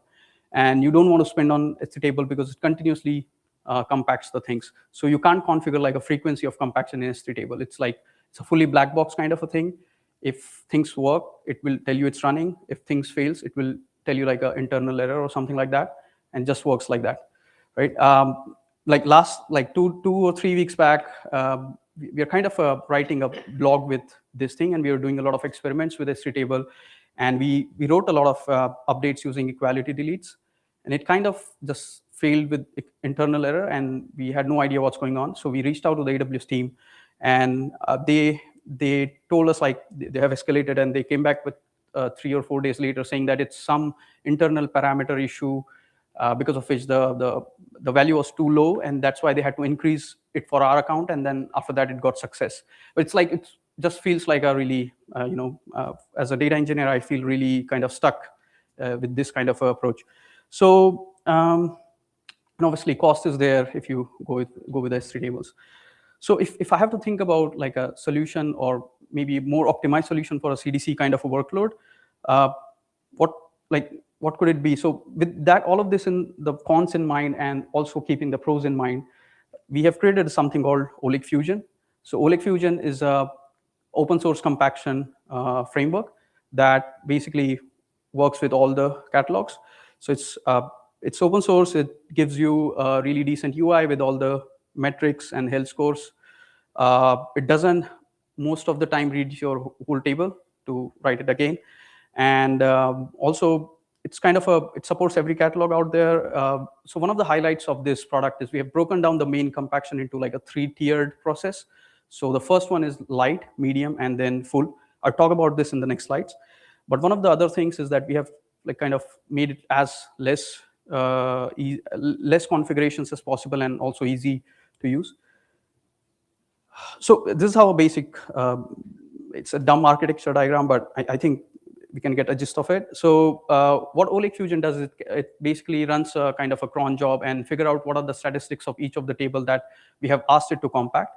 And then it figures out like how many small files are there, how many partitions are there, how many big files are there, what's the size of the table whatsoever, and stores it in the Postgres as a backend, which I'm calling it as Fusion DB. And then once all of these stats are stored and the compaction gets triggered, it distributes the whole compaction job into multiple subtasks. And then it submits all of those subtasks to Spark and to execute further down the stream. One of the interesting aspect of this is none of the subtasks shuffle the data in between. So each of them is like an independent process. So that being said, you have to spend a lot less time configuring for the compute, because now the data is not shuffling, so it can process independently, and you can horizontally scale as much as possible. And the 3-tiered approach that I was just talking about. So there is a light. Light has one responsibility of converting equality to positional deletes, and another one of converting like a really tiny fragments of the files into slightly bigger, like a thing called segments. So the fragments is basically anything which is less than 1/8 of the target file size. So for the people who are new to Iceberg or any lake technology, target file size is like, usually you set it like 256 or 512, depending on the, the query engine or the use case. So light does this, and then medium, it's kind of, it applies the deletes, doesn't matter if it's a positional or equality, it applies some, like almost 80-90% of the deletes, and it also combines these segments into medium-sized segments. And then there's a full. So full is as good as like the Spark vanilla thing. So it applies all the delete files and it converts everything into the target file size. So like it's just not like a basic Spark job that you have to run yourself. It's a simple like a UI. The UI is really simple. Like you can configure light, medium, and full in a bulk for the tables. So because like CDC happens in a bulk like for almost like hundreds of the tables, so you probably need to like configure a similar settings for 90% of them, and then really like different settings for the remaining 5 to 10% of them, because those are the tables which contains the highest amount of data. So you can set the frequencies of each of these steps in bulk, and then you can kind of, it shows you the run history of the things. It also shows you the table level and the compaction level metrics, like how many small files got compacted, or how much data was compressed. And also it also shows you like a health score kind of thing for every table that you have. So yeah, I think it's mostly conflict free, and it works. It's a standalone product. It works with any other ingestion process out there, or it definitely works in a conflict free way with Oleg Go, which is this thing. The only thing is like it doesn't work with the conflicts if you're writing into positional deletes in some manner. Like there's a granularity in positional deletes, which is called, there's a partition level and there is a file level. If you're writing it in the granularity as a partition, it doesn't work, because obviously it kind of points to the older files which might have gotten compacted while the compaction is running. So benchmark wise, we have compared it like apples to apples with the Spark thing. It's almost like it's also written in Java. It's nothing fancy as such. We are not yet using kind of Iceberg. So we are not using Rust or Data Fusion as of now, but we have plans to move that. But on apples to apples basis, it's kind of 50% cheaper than vanilla Spark compaction. So one of the things that makes it kind of a fast is that, if you think about it, the rewrite data files in Spark, it kind of converts every time into tries to convert it to the most optimal file size or the target file size. But with Fusion, it kind of like smaller files, then convert into medium-sized files, then a bigger medium size, and then finally to the full. So that way you're saving some amount of compute on, like if you think about it, what's hurting your query engine the most is the tiny files that are there. So by compacting that first, it's saving a lot of query engine bandwidth that goes into querying every file. So it's a step-by-step process and this is one of the main reasons why we see that 50% as a number. And it also, and this is also really good for the equality to positional conversion. It kind of only reads the ID column, because it only needs to understand where the Oleg ID or where the ID is present, and it just reads that and then equality files, and then sort of creates a positional files. So it doesn't have to go through the whole table. Yeah, so I think that's in a short, like that's what Oleg Fusion does. Happy to take any questions if you have.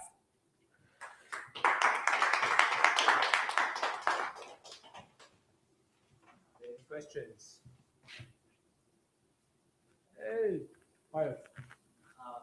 How bound are you to Spark? I mean, it seems like most of the complexity that you have with planning and orchestrating is what you're going to do. Spark is like a dumb executor you use, or is a lot of that coupled to it right now? And what do you think you do? For now, it's a dumb thing. Like we haven't made a lot of changes in the way like it is submitted to the Spark, so you can very well use any other Spark out there. Like, are you giving Spark SQL queries? When you're telling it to compact stuff, are you giving it raw SQL, or are you calling the Spark compaction? Yeah, we basically submit it as a job. We have, like a coded thing, and we submit it as a job to the Spark. Yeah, I think. Thank you very much. Thank you. Now, volunteer is on stage.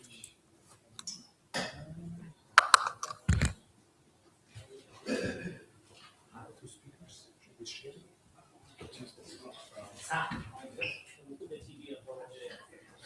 No, here. I will put it here, no? Give it a go. Will be about, yeah.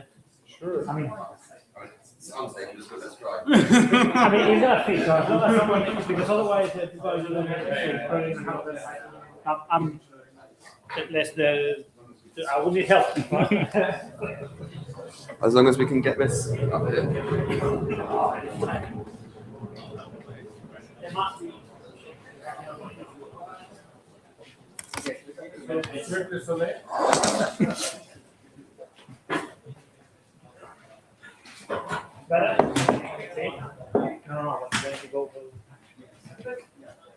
Oh, this is great.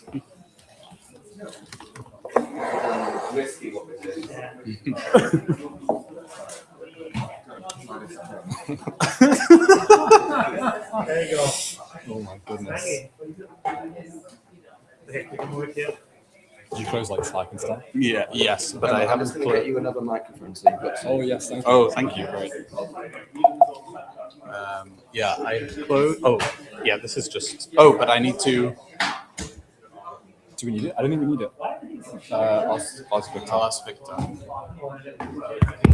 it's available.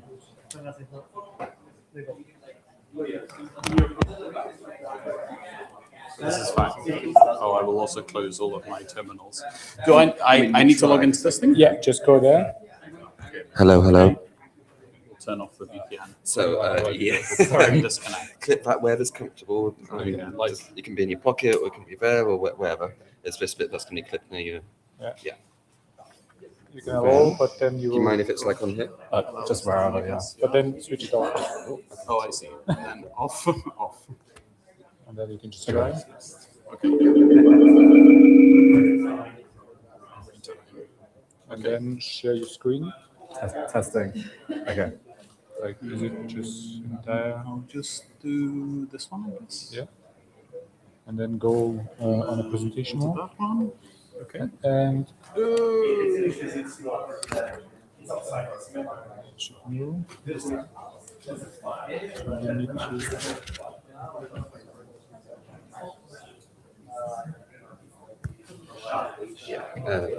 Yeah. If you pinch like that.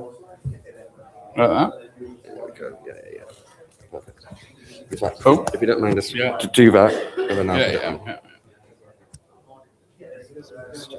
It does work. Oh, I see. Okay. Nice. How are we doing? Can we hear me? Hello? It's okay? Nice. Do you want to go different sides, maybe? Yeah, you can do.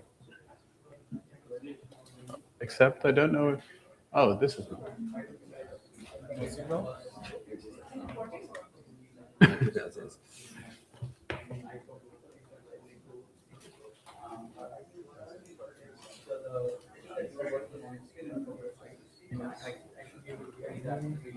we broke the second screen today. But look at that one. This one would have been so nice. Does that work again? Would have been the big one. Yeah, maybe the big one works now.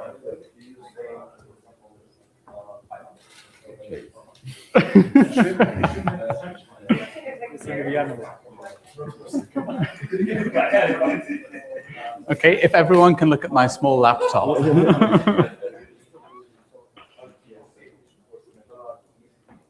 one do you need? 2 or 3? It should be Mirror any on of your them. machine. It should just. This is for the stream, I think, but But can you just escape? yeah. Usually there's like a button up here. Oh, you've got like no batteries under. Do you need to plug Oh. in? What's going on here? 10%, 10%. It's a quick talk. It's a quick talk. Yeah. You guys really live on the edge. I don't know. I don't have a. Because it didn't, when I plugged it in, it didn't do the, normally it would like. Did it not? You know, we never have issues when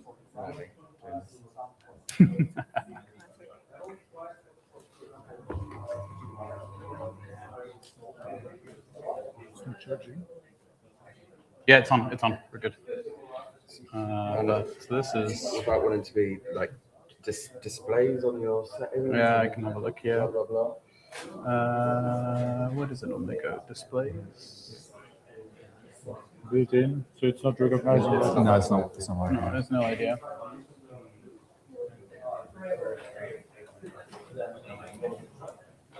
This is a hacky solution, but someone else could connect and then screen share the WebEx or whatever it is. Yeah. Fall back.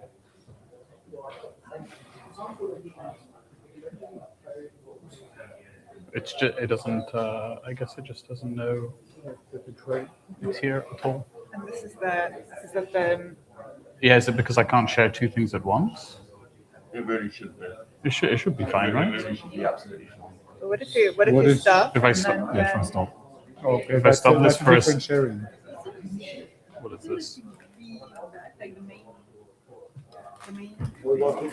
We can give it a go again. Yeah, let's try it again. We're trying the big one? No, but the silver, yeah. It should actually stretch to.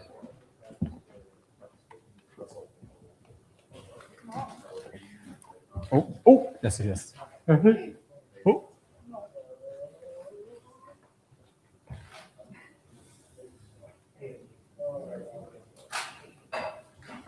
I really thought about it though. Say the Meetup talk or something. You need to select something. Yeah. Oh, but this was for the Chrome one. Oh shoot, never mind. Oh, but the laptop thinks it's sharing now. Yeah, but that thing. Yeah, but this Yeah, this but is yeah, like. but this is good because that wasn't there before, was it? Crestron. What happens if you hit change? Is the big one Crestron? Oh no, that's just that. Okay.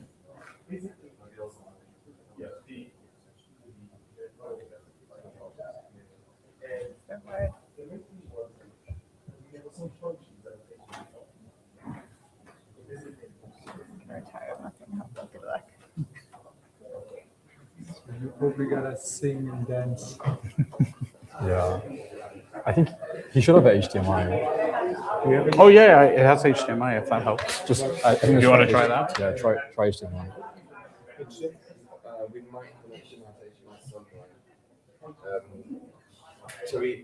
Are you able to send that file? I'm guessing it's just a slideshow. It's a PowerPoint. A PowerPoint. It's a PowerPoint. Because we've got we know a laptop's worked on it already. I fear that it's just not working on this laptop. If I get someone else's laptop. Yeah, Is that's that fine. all right? Yeah. Fine by me. Sorry. Yeah. I have to find out. Hello. It doesn't work. Save. Save as copy. Save a copy. Oh. Yeah, you're gonna have to email this. Yeah, I don't know how to. Place. I can't save anywhere but my OneDrive. Oh shoot. Okay. That's not Hold on, great. hold on. Oh, on my Mac. On my Mac. Where was that? Are you connected? Oh, there. Save. Yes. Okay. So we ran out of the screen, so you better work. Okay. No, did it work? Give me. No, but this is the TV. That one was the other screen that is not working. No, this one, it doesn't like the cable at all. It doesn't do the thing. Okay. Can I try with mine? Yes.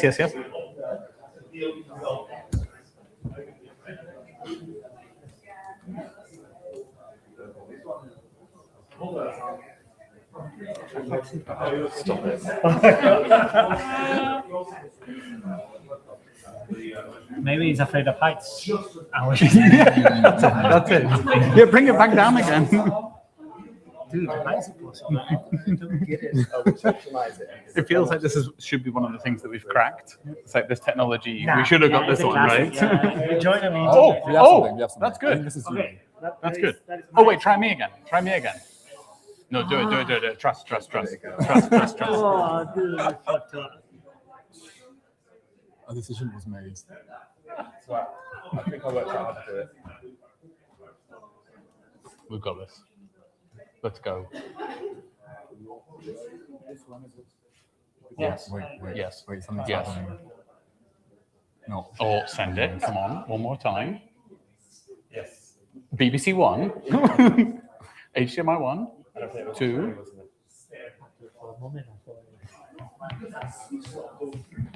So, did it work or not? Which one are we on? Are we on 3? Which HDMI? We know 4. 3 is the one top. Oh, it's Try on another USB-C because maybe you break your monitor. and it doesn't recognize us. You know that Max they do funny things with. Which HMI is it? Yeah, I think it's 4. Do we have a 4? Okay, it's not 3. Oh, it doesn't know that there's a 4, to be fair. Is it plugged into 4?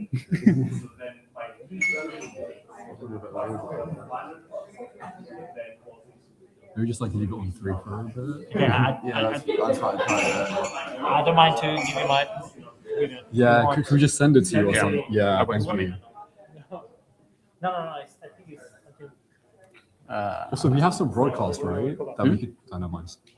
Like we're also broadcasting live, right? Somewhere, so that he could just. So you can have to live. He's gonna have to live share his screen. Okay. With the podcast. Yeah, but that means we're gonna have to send it to him, so we can just broadcast it. Or maybe I'm being silly. Oh, if you I was gonna say if he share- just goes to the broadcast because we're share sharing. screen the I- broadcast. sorry, it took me a while to work out what Oh, you said. nice. Yeah, that's good. That's good, actually. It doesn't even need to send it. Yeah. Okay. This shit works. Okay. Pretty easy. So Snowflake and Spark. I get to do your talk again. Send me Can you just log in on the stream and then just screen share the stream? Does that work? I am on the stream. It's actually like somebody in the stream. Okay, so now if because I was able to share Yeah, screen and then you here. can just tap it from. Let's see if like the latency is acceptable. Come on. Send me the power. Oh. There you go. Does it work? Or you can see my. Okay. Can you like flick? Oh, how slow is it? How slow okay. is it? It's okay. That's fine. Yeah, this is near real time. Yeah. Yeah. Real time. Yes. Okay. Thank you everyone for your patience. See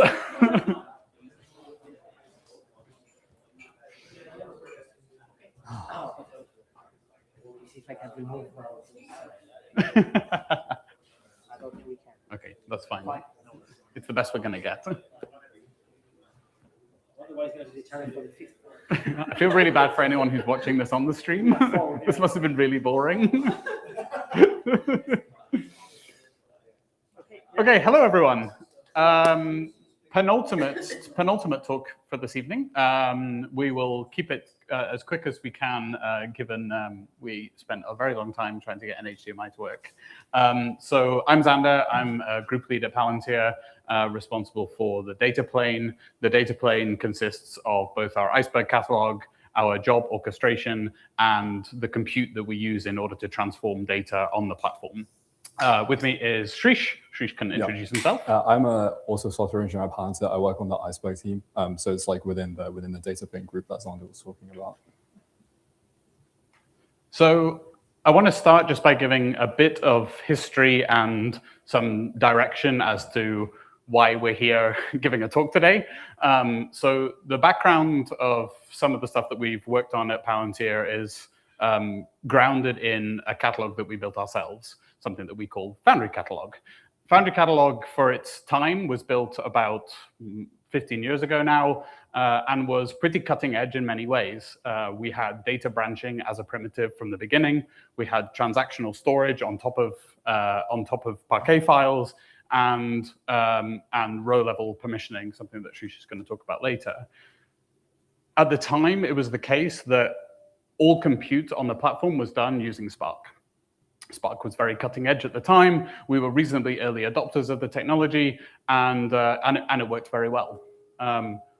Where are we heading today? We're heading to a world where the selection of compute engines now is very dependent on the use case and should be picked specifically for the type of transformations that you want to do and the scale of data that you're working on. Furthermore, it's like Foundry Catalog has now kind of seen its day. Modern technologies like Iceberg are proving to us that we can get far better performance in terms of query execution time, moving data around, and it allows us to sort of go ahead and sort of endeavor to be a more open platform which again allows us to, this sort of virtual tables point here, is that we ourselves now have a federated catalog as well. So this means that if you have your, God forbid, Snowflake catalog, by the sounds of it, or Databricks or what have you, is that this now becomes completely interoperable with the Palantir Foundry platform. So again, I've touched on some of these pieces today. Iceberg is offering us an awful lot as a foundation to build our new data platform. There is an awful lot of stuff that's required in order to make this work at enterprise scale. And I've kind of enumerated some of these pieces here. Unfortunately, we've only got 20 minutes to talk about what it means to run Iceberg at enterprise scale. And so we've decided to sort of limit this down and talk about two of these things. So we want to talk about this concept of multi-engine support and version level security. And I think Shrish is going to set off talking about multi-engine support. Yeah, so as Ander was mentioning, these days, Spark doesn't fit all of the use cases, and use cases that we've seen have caused us to like consider different engines. So I think this slide is like pretty self-explanatory. Even for like large-scale analytics, Spark sometimes isn't the best choice. So for example, Spark and Trino, often like in combination, different use cases within that prove like really effective. You also have like a complete flip side of like low latency streaming, where you really want to like write to a table quickly. And their engines like Flink succeed. These days, there's a lot of like hype around single node compute as just like sort of blazingly fast. I just want analytics, or I want like transformations, insights into my data. And those are becoming like more and more popular. And I think as time goes on, we're like experiencing this question of, do we really need Spark? Do we really need so many like nodes now that one machine is so powerful? And so that naturally leads itself to like sort of post-Spark, like modern compute engines that we also see value in. So I guess sort of taking a step back and thinking about like the user base that we're sort of marketing to and the different like use cases we support. One way in which we address this is through Python transforms. And this is sort of like a term that we have. This sort of like markets towards our pro code engineers, the data analysts, the engineers that just want to write some Python code to manipulate their data. You can kind of write arbitrary codes. We provide you with APIs for reading tables in Polars, DuckDB, or PySpark. Typical use cases involve like hitting third-party libraries, like external APIs, or just any other like custom behavior when you just want to write some code and manipulate your data in that way. And so just thinking about this from like the Iceberg side, how did we integrate Iceberg into this existing technology? For the Spark offering that we have, and you can kind of see like an example at the top there of the code that users would write. There we're benefiting from the Iceberg Spark integration. PySpark kind of just works out of the box with Iceberg tables. For non-Spark though, what we're asking for is like some sort of like Python or lightweight clients that can naturally interface with these like sort of native engines, these single node engines. And for that, PyIceberg suits our use case, and it also lets users sort of go out of their way and manipulate their tables however they want according to like PyIceberg docs and the different workflows there. So currently we interface with like Polars, DuckDB, and even Pandas like through PyIceberg. That is our like Iceberg connector in like the non-Spark Python offering. We do want to explore like the native DuckDB and Polars integration down the line. So that's like really exciting. And that sort of lets you just like write Polars laser frame transforms, and then it just like leverages Iceberg metadata behind the scenes. Cool. There's also a sort of a flip side of data engineering, which is that like SQL is like a massive sort of standard. It's kind of like the language of data practitioning. And for that use case, which is basically like analysts that are familiar with SQL or people that just want to write some SQL to understand their data better, we've developed a sort of from the user's perspective a SQL query engine, and this is called Furnace. And the idea behind this is kind of like a hard problem. We want to provide SQL as a standard. We want users to be able to write SQL in like a specified dialect, and we want to be able to swap out what engine that is actually executed on. And this again just ties back to our initial point about multi-engine support being so valuable with like so many different workflows. And so I guess going a bit more in depth into how like we actually achieve this. Our SQL engine Furnace is like super kind of open source reliant. So we have like Apache Calcite for the parsing into an AST. we have this like kind of tricky semantic rewrites for the actual engines that we support. So for example, you can see like Spark, Trino, we also have like DuckDB in the works. And then after that semantic rewrite, we route it to the appropriate engine. And it's like very important to us that like the interchange is Arrow. And also our server therefore supports like Arrow Flight SQL. So this is like a really hard problem. I think we've already had a lot of people talk about like using SQL and swapping out different engines. And so this like guarantee of ensuring semantics is pretty difficult to do. With Iceberg, there are like a lot of additional use cases for supporting SQL. So it's not just like user queries, but also like using metadata tables. You might want to use SQL to do that. You might want to run like Iceberg maintenance, which is actually the thing that prompted this engine in the first place. It's like we want to be able to run Spark maintenance. And so let's like develop a SQL engine that can let you do that. Also data health checks, like computing statistics as well. So from the Iceberg side, we use the Spark and Trino Iceberg integrations, which are like sort of fairly mature compared to like some other ones. And a kind of a really neat like crossover with the community is that there's like an ongoing effort to bring like Iceberg views and Iceberg materialized views. And within that effort is this problem of defining a view through SQL and wanting to make that view operate the same in different engines. And so we plan to use the conversion layer that Furnace gives us to achieve that.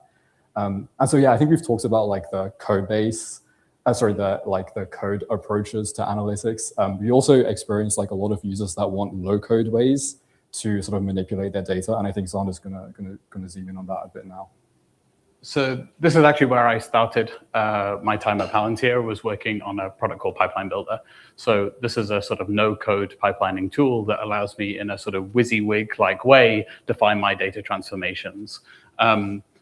One of the reasons that we built this is that the code experience that people often get when they're writing either SQL or PySpark or whatever it is can be actually pretty bad, because I have to keep in my head this mental model of what my schemas are, what the types are. I'm writing pandas, I'm writing Python, so it's not a typed language, and so I don't get good errors.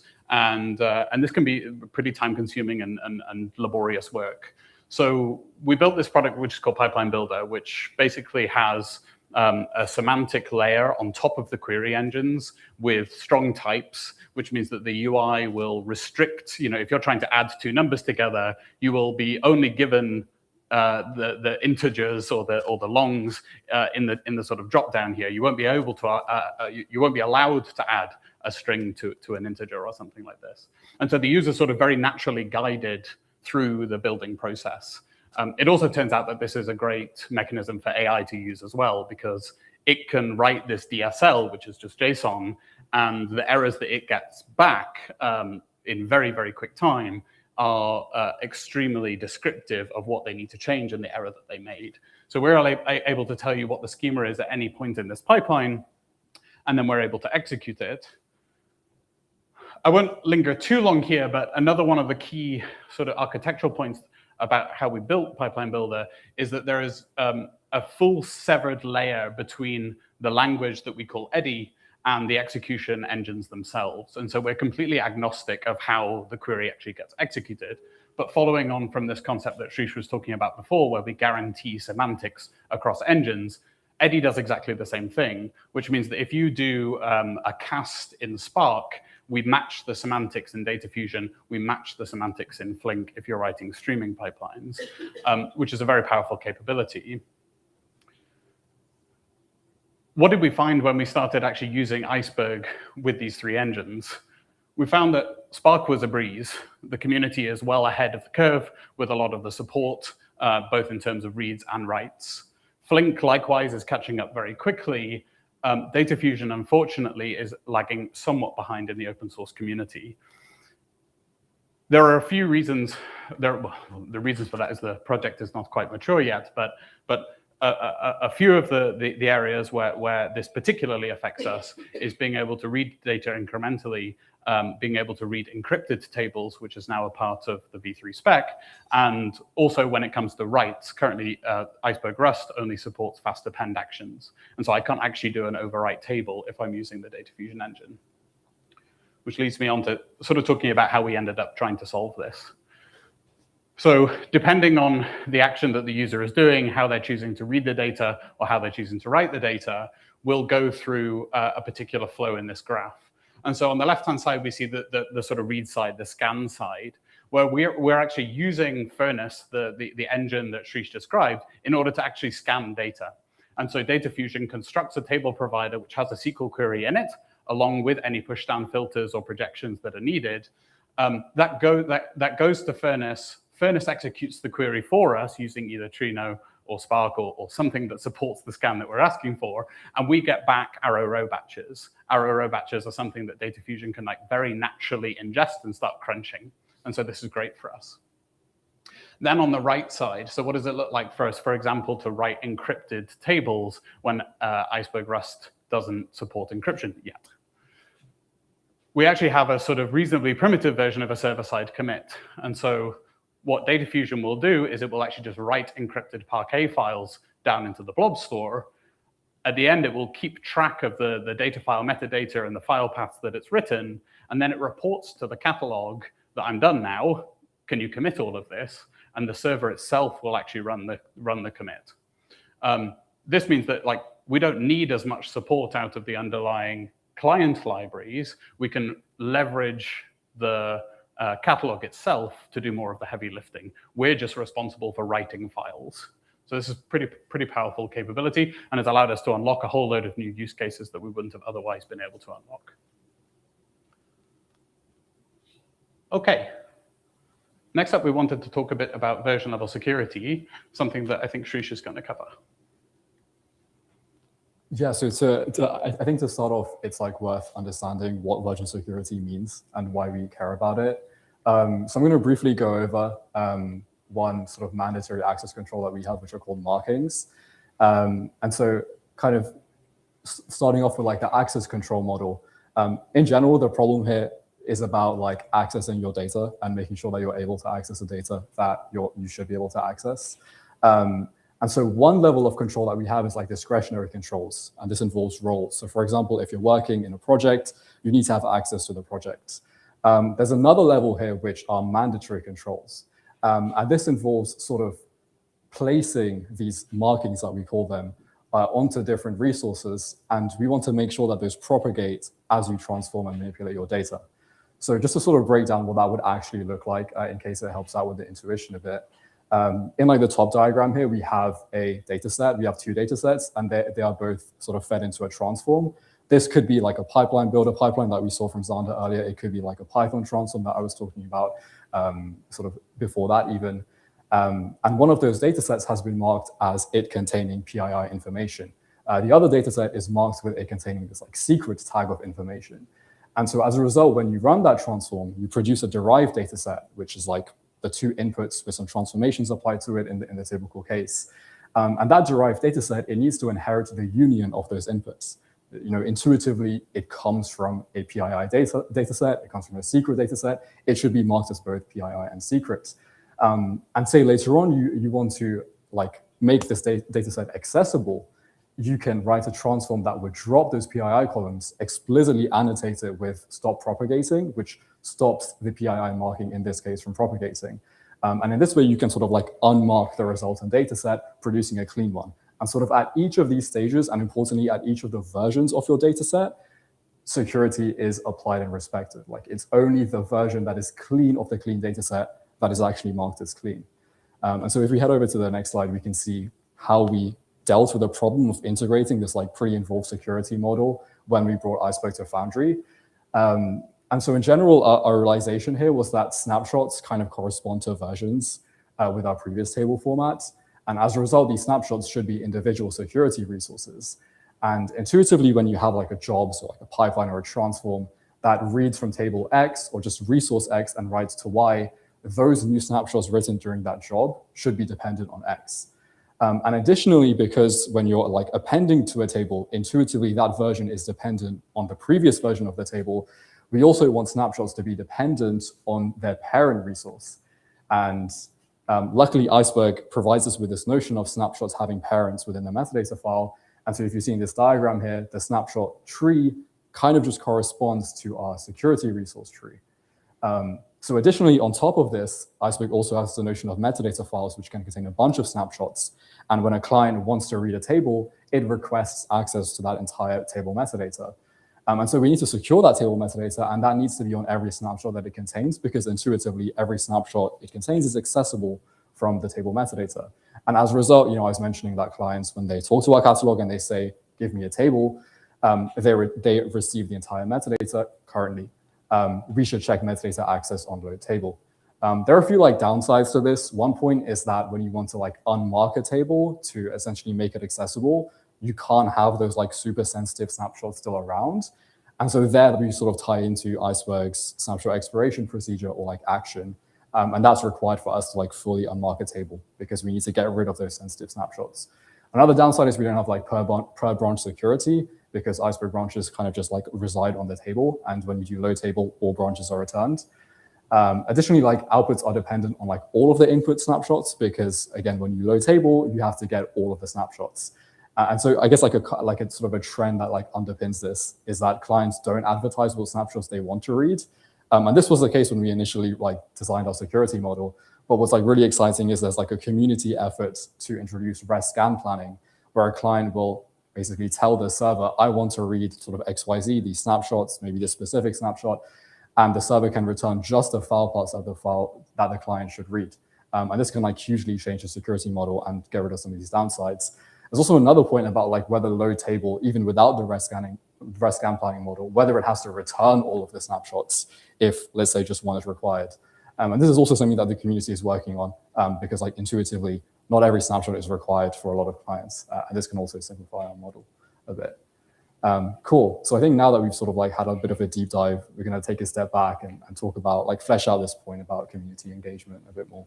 Yeah, I think this is the sort of important part for us, at least, which is that, as we've started to work on Iceberg as a piece of enterprise software, we've realized, well, two things: how fast the community is evolving and how quickly they're building things, and also how far there is still to go.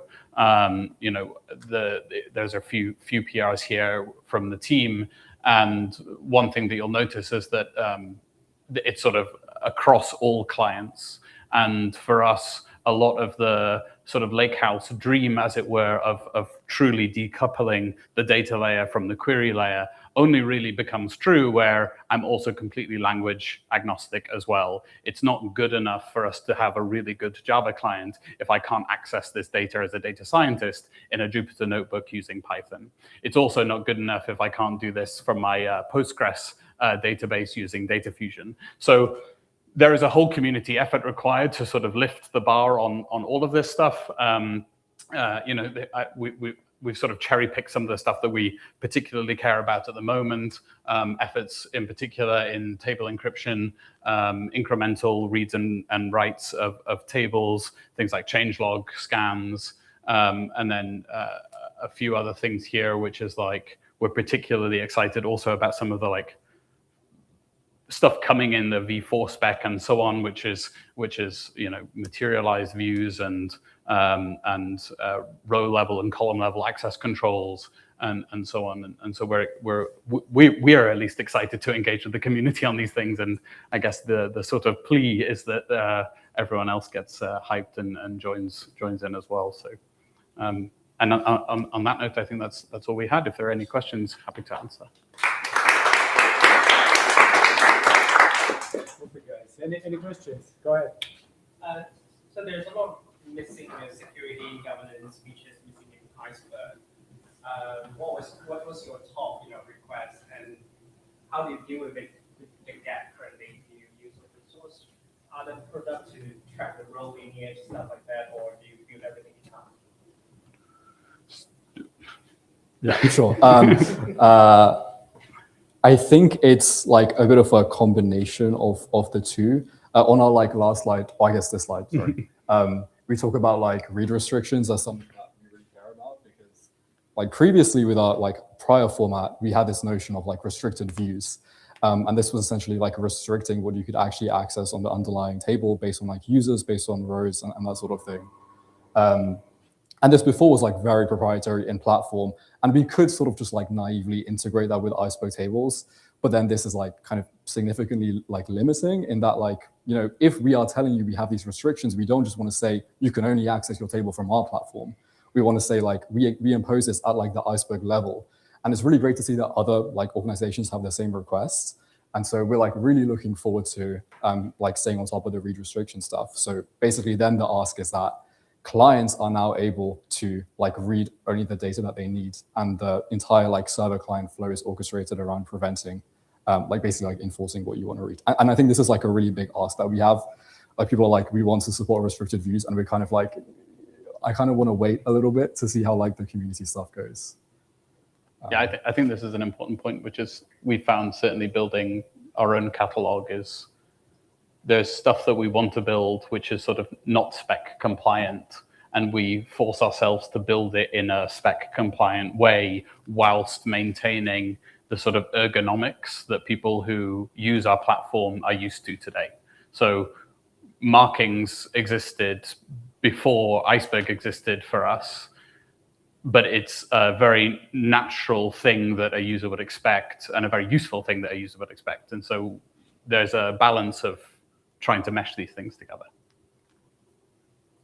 I mean, obviously I get the multi-engine thing, but like playing devil's advocate for developers a lot. When you have the front end SQL, how do you avoid this like inter-platform problem where you only get the least common denominator for all the engines can do, when usually like if the user wants to use a specific engine, probably because of some thing that it does differently, and then you spend all this time, you don't get all the benefits. So is it like they're totally opt in by the user and they can just go to that engine directly, or they have to go through this thing? Like, but then I saw it. I was gonna say that, and then I saw your slide where you were like, yeah, some engines have this capability, so we put it through data fusion. We need that capability. Use this engine. So is it more like you're choosing for the user in that sense, or is you're giving the choice to the user? Yeah, so that's a great question. Thank you. Yeah, so in the case of a product like Pipeline Builder, I own everything, right? Like it's entirely high trust code, and so I can decide how we scan data. This is a decision entirely on us. So this is kind of good news from this point of view. When it comes to writing user code, it's a case of in sort of the Python transforms land. It's a case of trying. That's a slightly different one, which is like we'd rather people knew that they were using the underlying technology. You have ownership over your code. If you want to use open source PyIceberg to get arrow batches, you're welcome to. If you want to use open source polars to do that, you're welcome to. And so there's a slight shift there. With the SQL engine, in many ways, yes, it is the intersection of the engines that we're supporting, with a small asterisk, which is that you can also break glass. So there is a SQL hint where you can actually point at an individual engine. I think that's all you need is escape action. Yeah. All right. Then, thank you again, Super. guys. Thank you.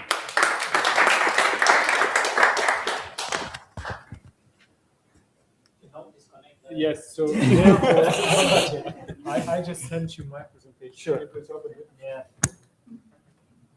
Just want to tell you guys you're great, because despite everything what happened, the majority is still here. Yeah. For how long? Check, because I need to run in like 10. Do you need to check those In off? 10 So minutes? in 10 minutes. Yeah, because otherwise I Yeah, can't yeah, go home. we can do like 10 minutes. Okay. Your laptop work though? Can it? Mine is working. No, as like- in just can we plug it straight into Victor's?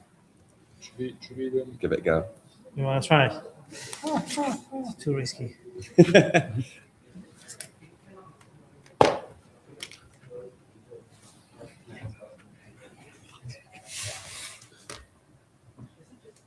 Wait. There you go. See. You got it?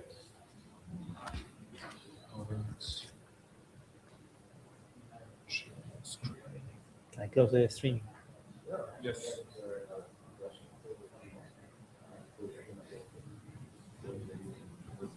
Or you can already. Put that wherever you want it, pocket or something. And then if you don't mind, I'll put that on the top there. Perfect.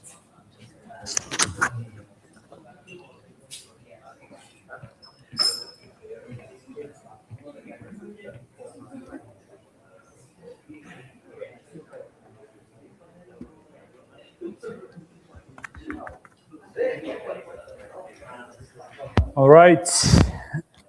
The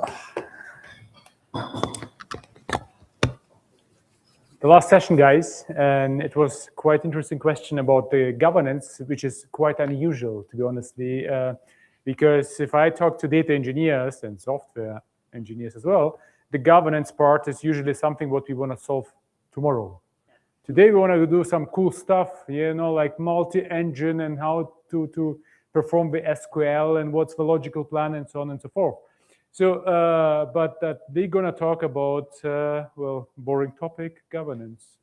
Yeah, if you wanna have like a conversation with me afterwards, you can actually reach out to me on LinkedIn, write an email. Very short introduction. My name is Victor. I'm co-founder of a company named Bacamo, who actually developed Lakekeeper. And if you like it, I mean, if you want to try it out, there's a GitHub repo. It's open source.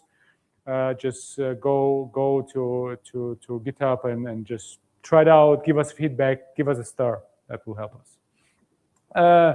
I probably need to rename that as a time travel slide because I quite love history, and therefore we touched on some point of history, and therefore just to understand why we talk about Iceberg in general, we need to go through the history, right? So when we started with something as a monolith, data warehouse, Oracle, Vertica, Postgres, as a nice type of a system that helped you actually to analyze your data. And it was, I don't know, 1990s. Not many, like, I know that world. I know even ZOS on mainframe with DB2. But then in 2000, internet happened. And then we said, like, okay, we now have like a lot of data, semi-structured, unstructured. We need somehow to store that data. And the solution was, let's build some kind of like open source big data system based on Hadoop and Hive.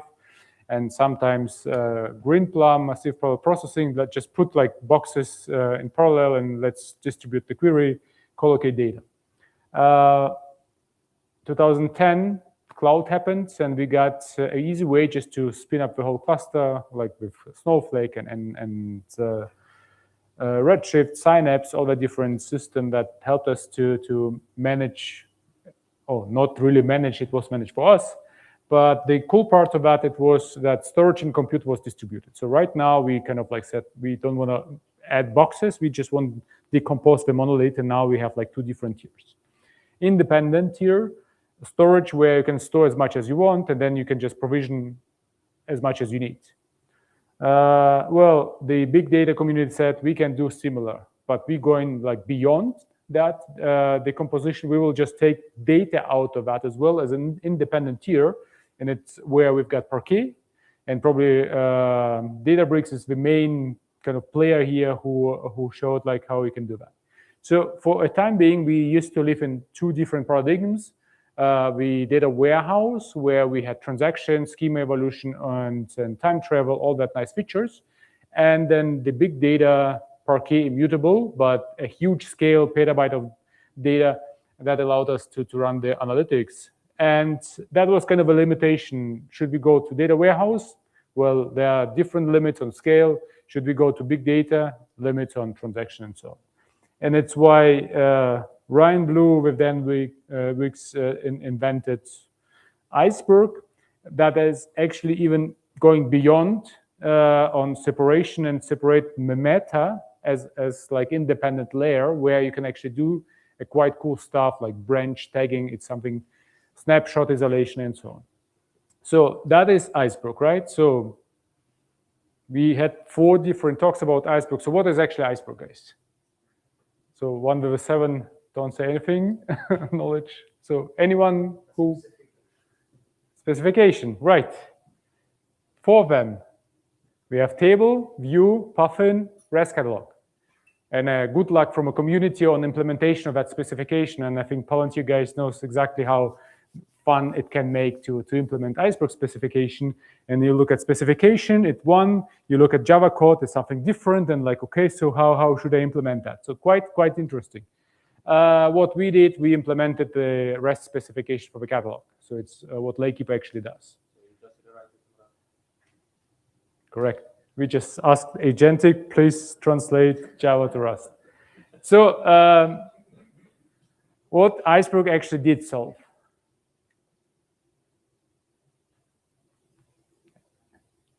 Any guesses? Correct. Iceberg solved interoperability. So right now what I can do, I can put Iceberg in all that different system around that can read and write. You want a beer, so and that's kind of a cool stuff, right? So right now I'm not relying on a single vendor on reading and writing. So I can use Snowflake, Databricks, Data Fusion, maybe whatever. And that's kind of a cool stuff, right? So then if we have that question, the next one is like what Iceberg actually did not solve, and you had that question, right? So Iceberg is actually kind of struggling. I hope it's going to solve one day, this year, next year, in a community way as a standard on a governance. And there are a couple of proposals in Iceberg community and a lot of discussions about that thing. But it's still kind of like very hard if you want to do something on Iceberg and you want to tell, okay, so Alice can read, Bob cannot read. I want to do column masking. I want to do row isolation. We have all that different concept, trusted compute, general compute. How actually should we give to compute some kind of a policy or UDF? So is it whatever, right? So different stuff. So which means now we have a solution proposed by vendors. We have a catalog. And if I go to companies and have a conversation like, okay, and usually what you will find at least two, I know even more than 2, 3, 4, 5 different technologies in a single company. And you can imagine, like, if you go to a company that has Databricks, Snowflake, and SAP now have like Open Catalog through Dremio acquisition, and then we have Glue and all the different catalogs. And what is actually happening inside of a company is that the vendor A is not really sure what should we do. Should we try to pull the whole governance to us because it's not shareable? It's not interoperable. The governance is tied to a platform. So Unity thinks in Databricks way. Horizon thinks in a Snowflake way. And it's super hard for a company. So company is just staying there and like, okay, so we have now not a data silo, we have a governance silo. And it's not really solvable. Not easy at least.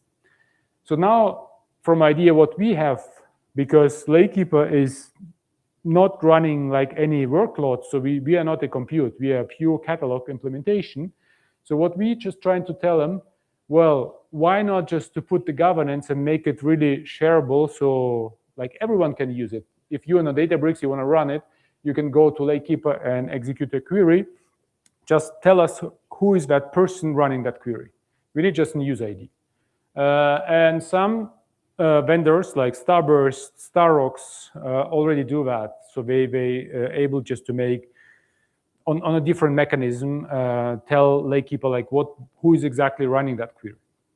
And to show you like how the open source and like how Lakekeeper is actually implemented that, it's quite interesting because we trying to use open standards. We're not trying to implement and to reinvent the wheel. Like, okay, so what's the service principle? Should that service principle live inside of Lakekeeper? And if I will issue a personal access token, how am I gonna store that? Or should Lakekeeper become an IDP? All the different questions. So we said like, okay, let's go through the standard and think about how to implement this. So Lakekeeper right now, written in Rust, single binary, Helm chart, just give it a try. It's super easy to start on Kubernetes, on with Docker Compose. But there are two things. The first one, we are not the IDP. So IDP is a Keycloak, Entra, you name it. So something what is hopefully just one instance inside of your company, right? So that is able to manage the identities. And that's something what we made as a decision at the beginning. So Lakekeeper is not issuing any personal access tokens. We do not manage the identity. Why? Well, we don't want to get in a situation when your employee left the company and still has the personal access token and probably not very satisfied with the process of being moved to the next job opportunity. might do some stuff, right? So that's something like from a CISO and data security perspective, you will just go to your IDP and you will just switch off the user, and that user is not able anymore connect to your catalog. The second thing is about the authorization itself. So, and what we made is a decision that the definition of the authorization is not going to be inside of Lakekeeper. So you will go and make the definition, table customer, user Alice can write as a tuple, and we're going to store that outside of Lakekeeper. And the first system what we picked is OpenFJ. Anyone heard about OpenFJ? Yes, so it's a Google Zanzibar implementation of relational-based access control, some kind of a superset from Airbag, ABAG, quite interesting stuff, but that's something what we took. So that is the current situation. So the authorization tuple lives outside of Lakekeeper. Lakekeeper is just in a way to make the enforcement of this authorization. Then, as I said, we have two different computes. A general one with a service principal who will just go and do the batch job to insert data, to update data, do some kind of very simple stuff. And then we have a multi-user system like Trino, Starburst, Starox, that have like hundreds of different users. And we need somehow to explain that engine, okay, that's Bob, and Bob should not read the table. And how to do that? On Trino, we use another open source technology named OPA, Open Policy Agent.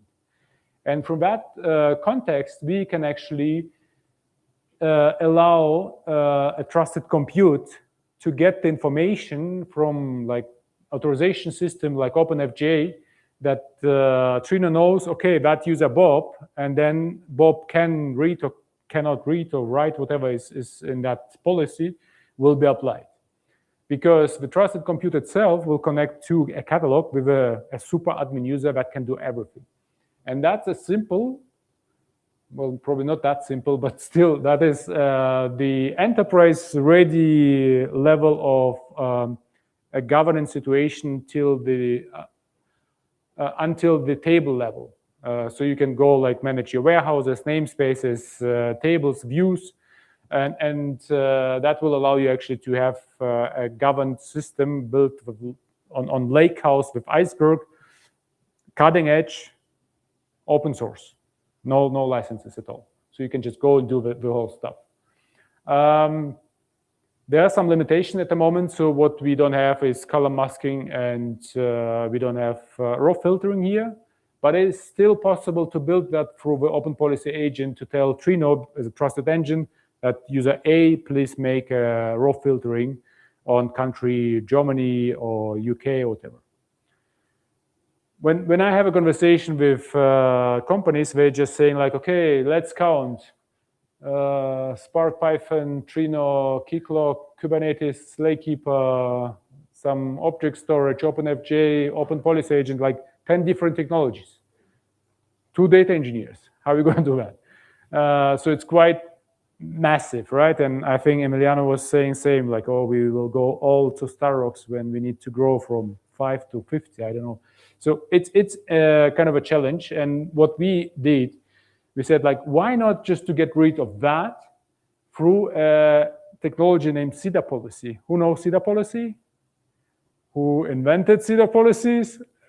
Yes. So Amazon Web Services, or like Amazon, invented and open sourced CIDR policies. It's a quite interesting thing in a way how you can express your data security state through actually upfront in a declarative approach, where let's say your business user, your CISO can create a data state without even having a data, and we'll tell, okay, so this group can read this namespace, and we will just go and define that as a CIDR policy.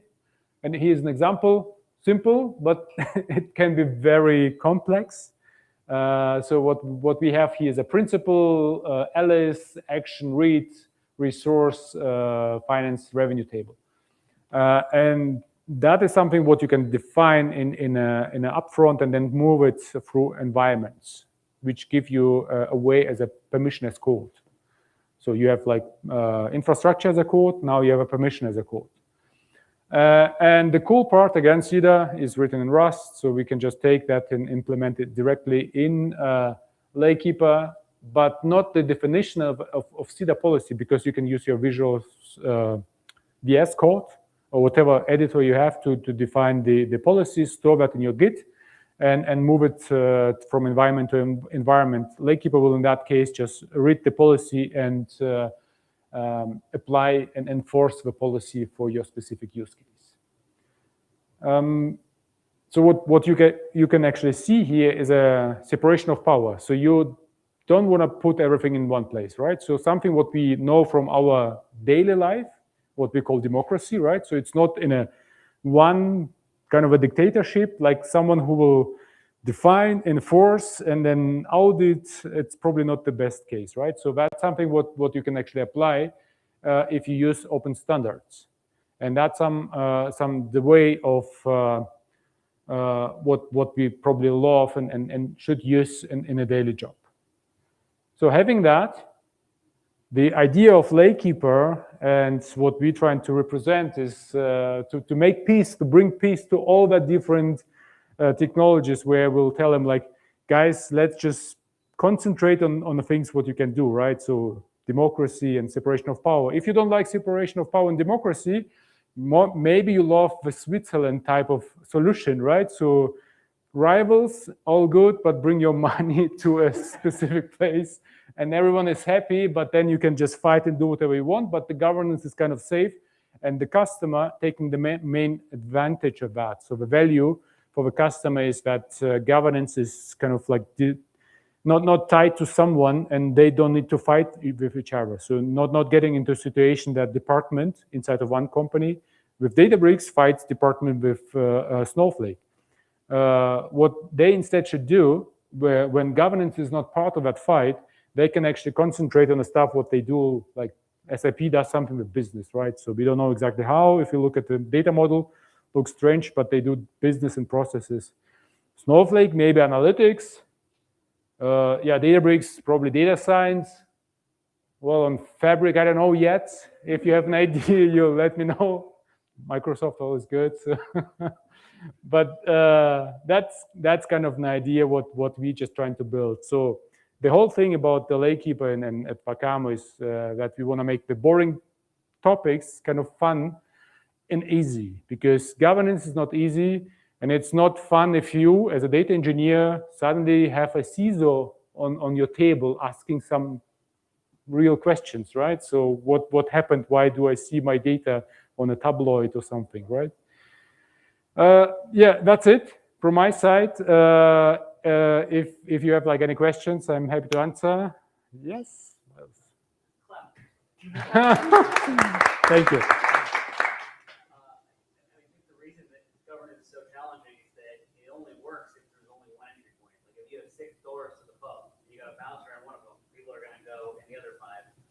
Six bouncers in front of them, they have a shared list of who goes in there. And then if you look at like what Amuda does, they started with a proxy where they enforce the proxy. Then you could go down directly to the downstream engine. And now what they do is they write the rules specific to each engine based on the policies. And then you saw in the first talk what happens when you're stuck in Snowflake. You take Lakekeeper out and you put the catalog out here, and then that becomes your source of truth. So I think you have the right approach where that's the only way it's going to work. Because every engine has different ways of doing things. Every data platform is different. But also every enterprise has different things they care about and ways of defining stuff. But they're still going to want to use these different platforms and engines. So I wonder if you think this is related to the problem of federation between catalogs. Because otherwise, yours can be the source of truth, but what if someone wants to use Snowflake? Or is that a prerequisite to making governance? Well, the thing is about the federation in the first place is that everyone thinks about to federate the Iceberg metadata and not the governance, because there is no standard inside of Iceberg about the governance, so it's hard to federate something which does not exist yet. But what if you assume that it can't exist, right? And that it's like a trusted entry point is your Lakekeeper, and nothing can go directly to Yeah, I mean, could and would, that don't have like any borders, right? So you can do whatever you want with could and would. And if that could exist, we definitely could federate. But the current state is that the thing is not in a place. And the question is, do you want to really federate something if that part is not inside of a catalog at all? If your policy is defined by a human, by agent, whoever, outside of a catalog, so you define your data state as a standard, and we have like OPA, we have CEDAR, OpenFGA, so we have a couple of standards. So why not to use something what we have already today? And the catalogs at the end of the day need just to apply this standard. That's it. Yeah, so at the end of the day, if someone, like here mentioned, not going to tell a catalog who is running that query. So let's assume today, like Snowflake and Databricks, they don't give that information to a catalog. They connect with an admin user. So what we will end up at the moment probably as an immuter trying to push all that governance state with grants and revokes to Snowflake to ensure that kind of a situation. But if query engine can tell who is running the query, and it's out, and the security policy itself lives outside of the catalog, then there's not much on federation. You need just to tell catalog, there is a state of security and enforce it, so you don't need to federate that. Probably, maybe. We don't send the principal identity right now either. Why not? Why not? Well, right now it's like you create catalog of the token, whoever created it, and then say, okay, you can put the governance policies in Postgres by whatever user you like to write that table. But there's a better way to do it with like a user mapping where when the user is connected, it uses different tokens. Yeah. But like Polaris has pretty good support for that. You got to implement it. Like the query engine has to implement it at the end of the day. All right. Which one? If it's multiplexing all the users on sometimes you can't trust the law. If you don't know that, I'll let you know. All right. Any other questions? Go ahead.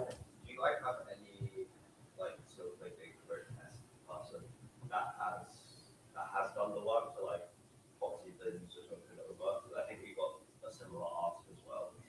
Yeah. We sent over. But like it is very common. It's like do they trust you, and then you like create a trust relationship, and then that's also like another problem. But is there a path for that? Yeah. So your question is like if Snowflake and Databricks will provide us the information who's. I think like our discussion feels like we're kind of a bit with like the ITC. Yeah. A common ITC thing, and then you like also ITC children. That one thing, but we would be fine if inside of header is the user ID. And because we trust Snowflake, which is IDP by itself, and will tell us who is that user, we will tell Snowflake if that user is allowed to see data or not. We don't need the token. It would be sufficient to get a user ID. I mean, I like how you don't. You say here's an action that the user wants to take, and you ask whoever's hosting Lakekeeper to decide if they can take that action. That means that the trust relationship between the data still in the query engine can be decided by whoever's deploying Lakekeeper. Yeah. And you know, like because that helps us actually to go away from airbag to abag, because what we use at the end of the day inside of Lakekeeper as well, you have table properties, and you can actually define that specific table property where you can put like, okay, group name and the action. And inside the IDP, you have a claim, and you will add that role. So which means Lakekeeper can automatically match the role inside of your ODC token claims to a table property. So you will have like handful of policies and not 100,000 of roles that automatically actually give someone access or some specific action.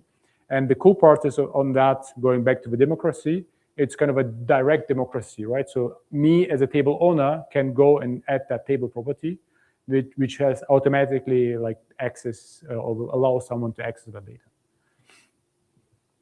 But yes, so the discussion with the Databricks and Snowflake, let's get together and maybe make a bigger discussion.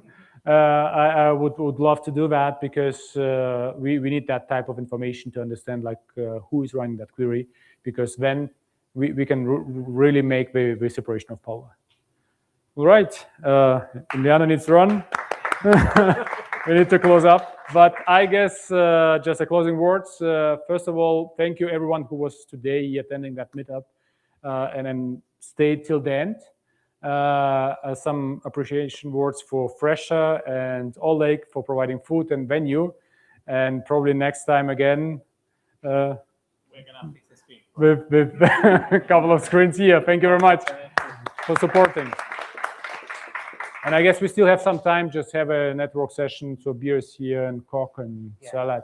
Sorry, I don't want to be rude, but it's either that or 3 hours until I go home. So thank you for presenting, Emiliano.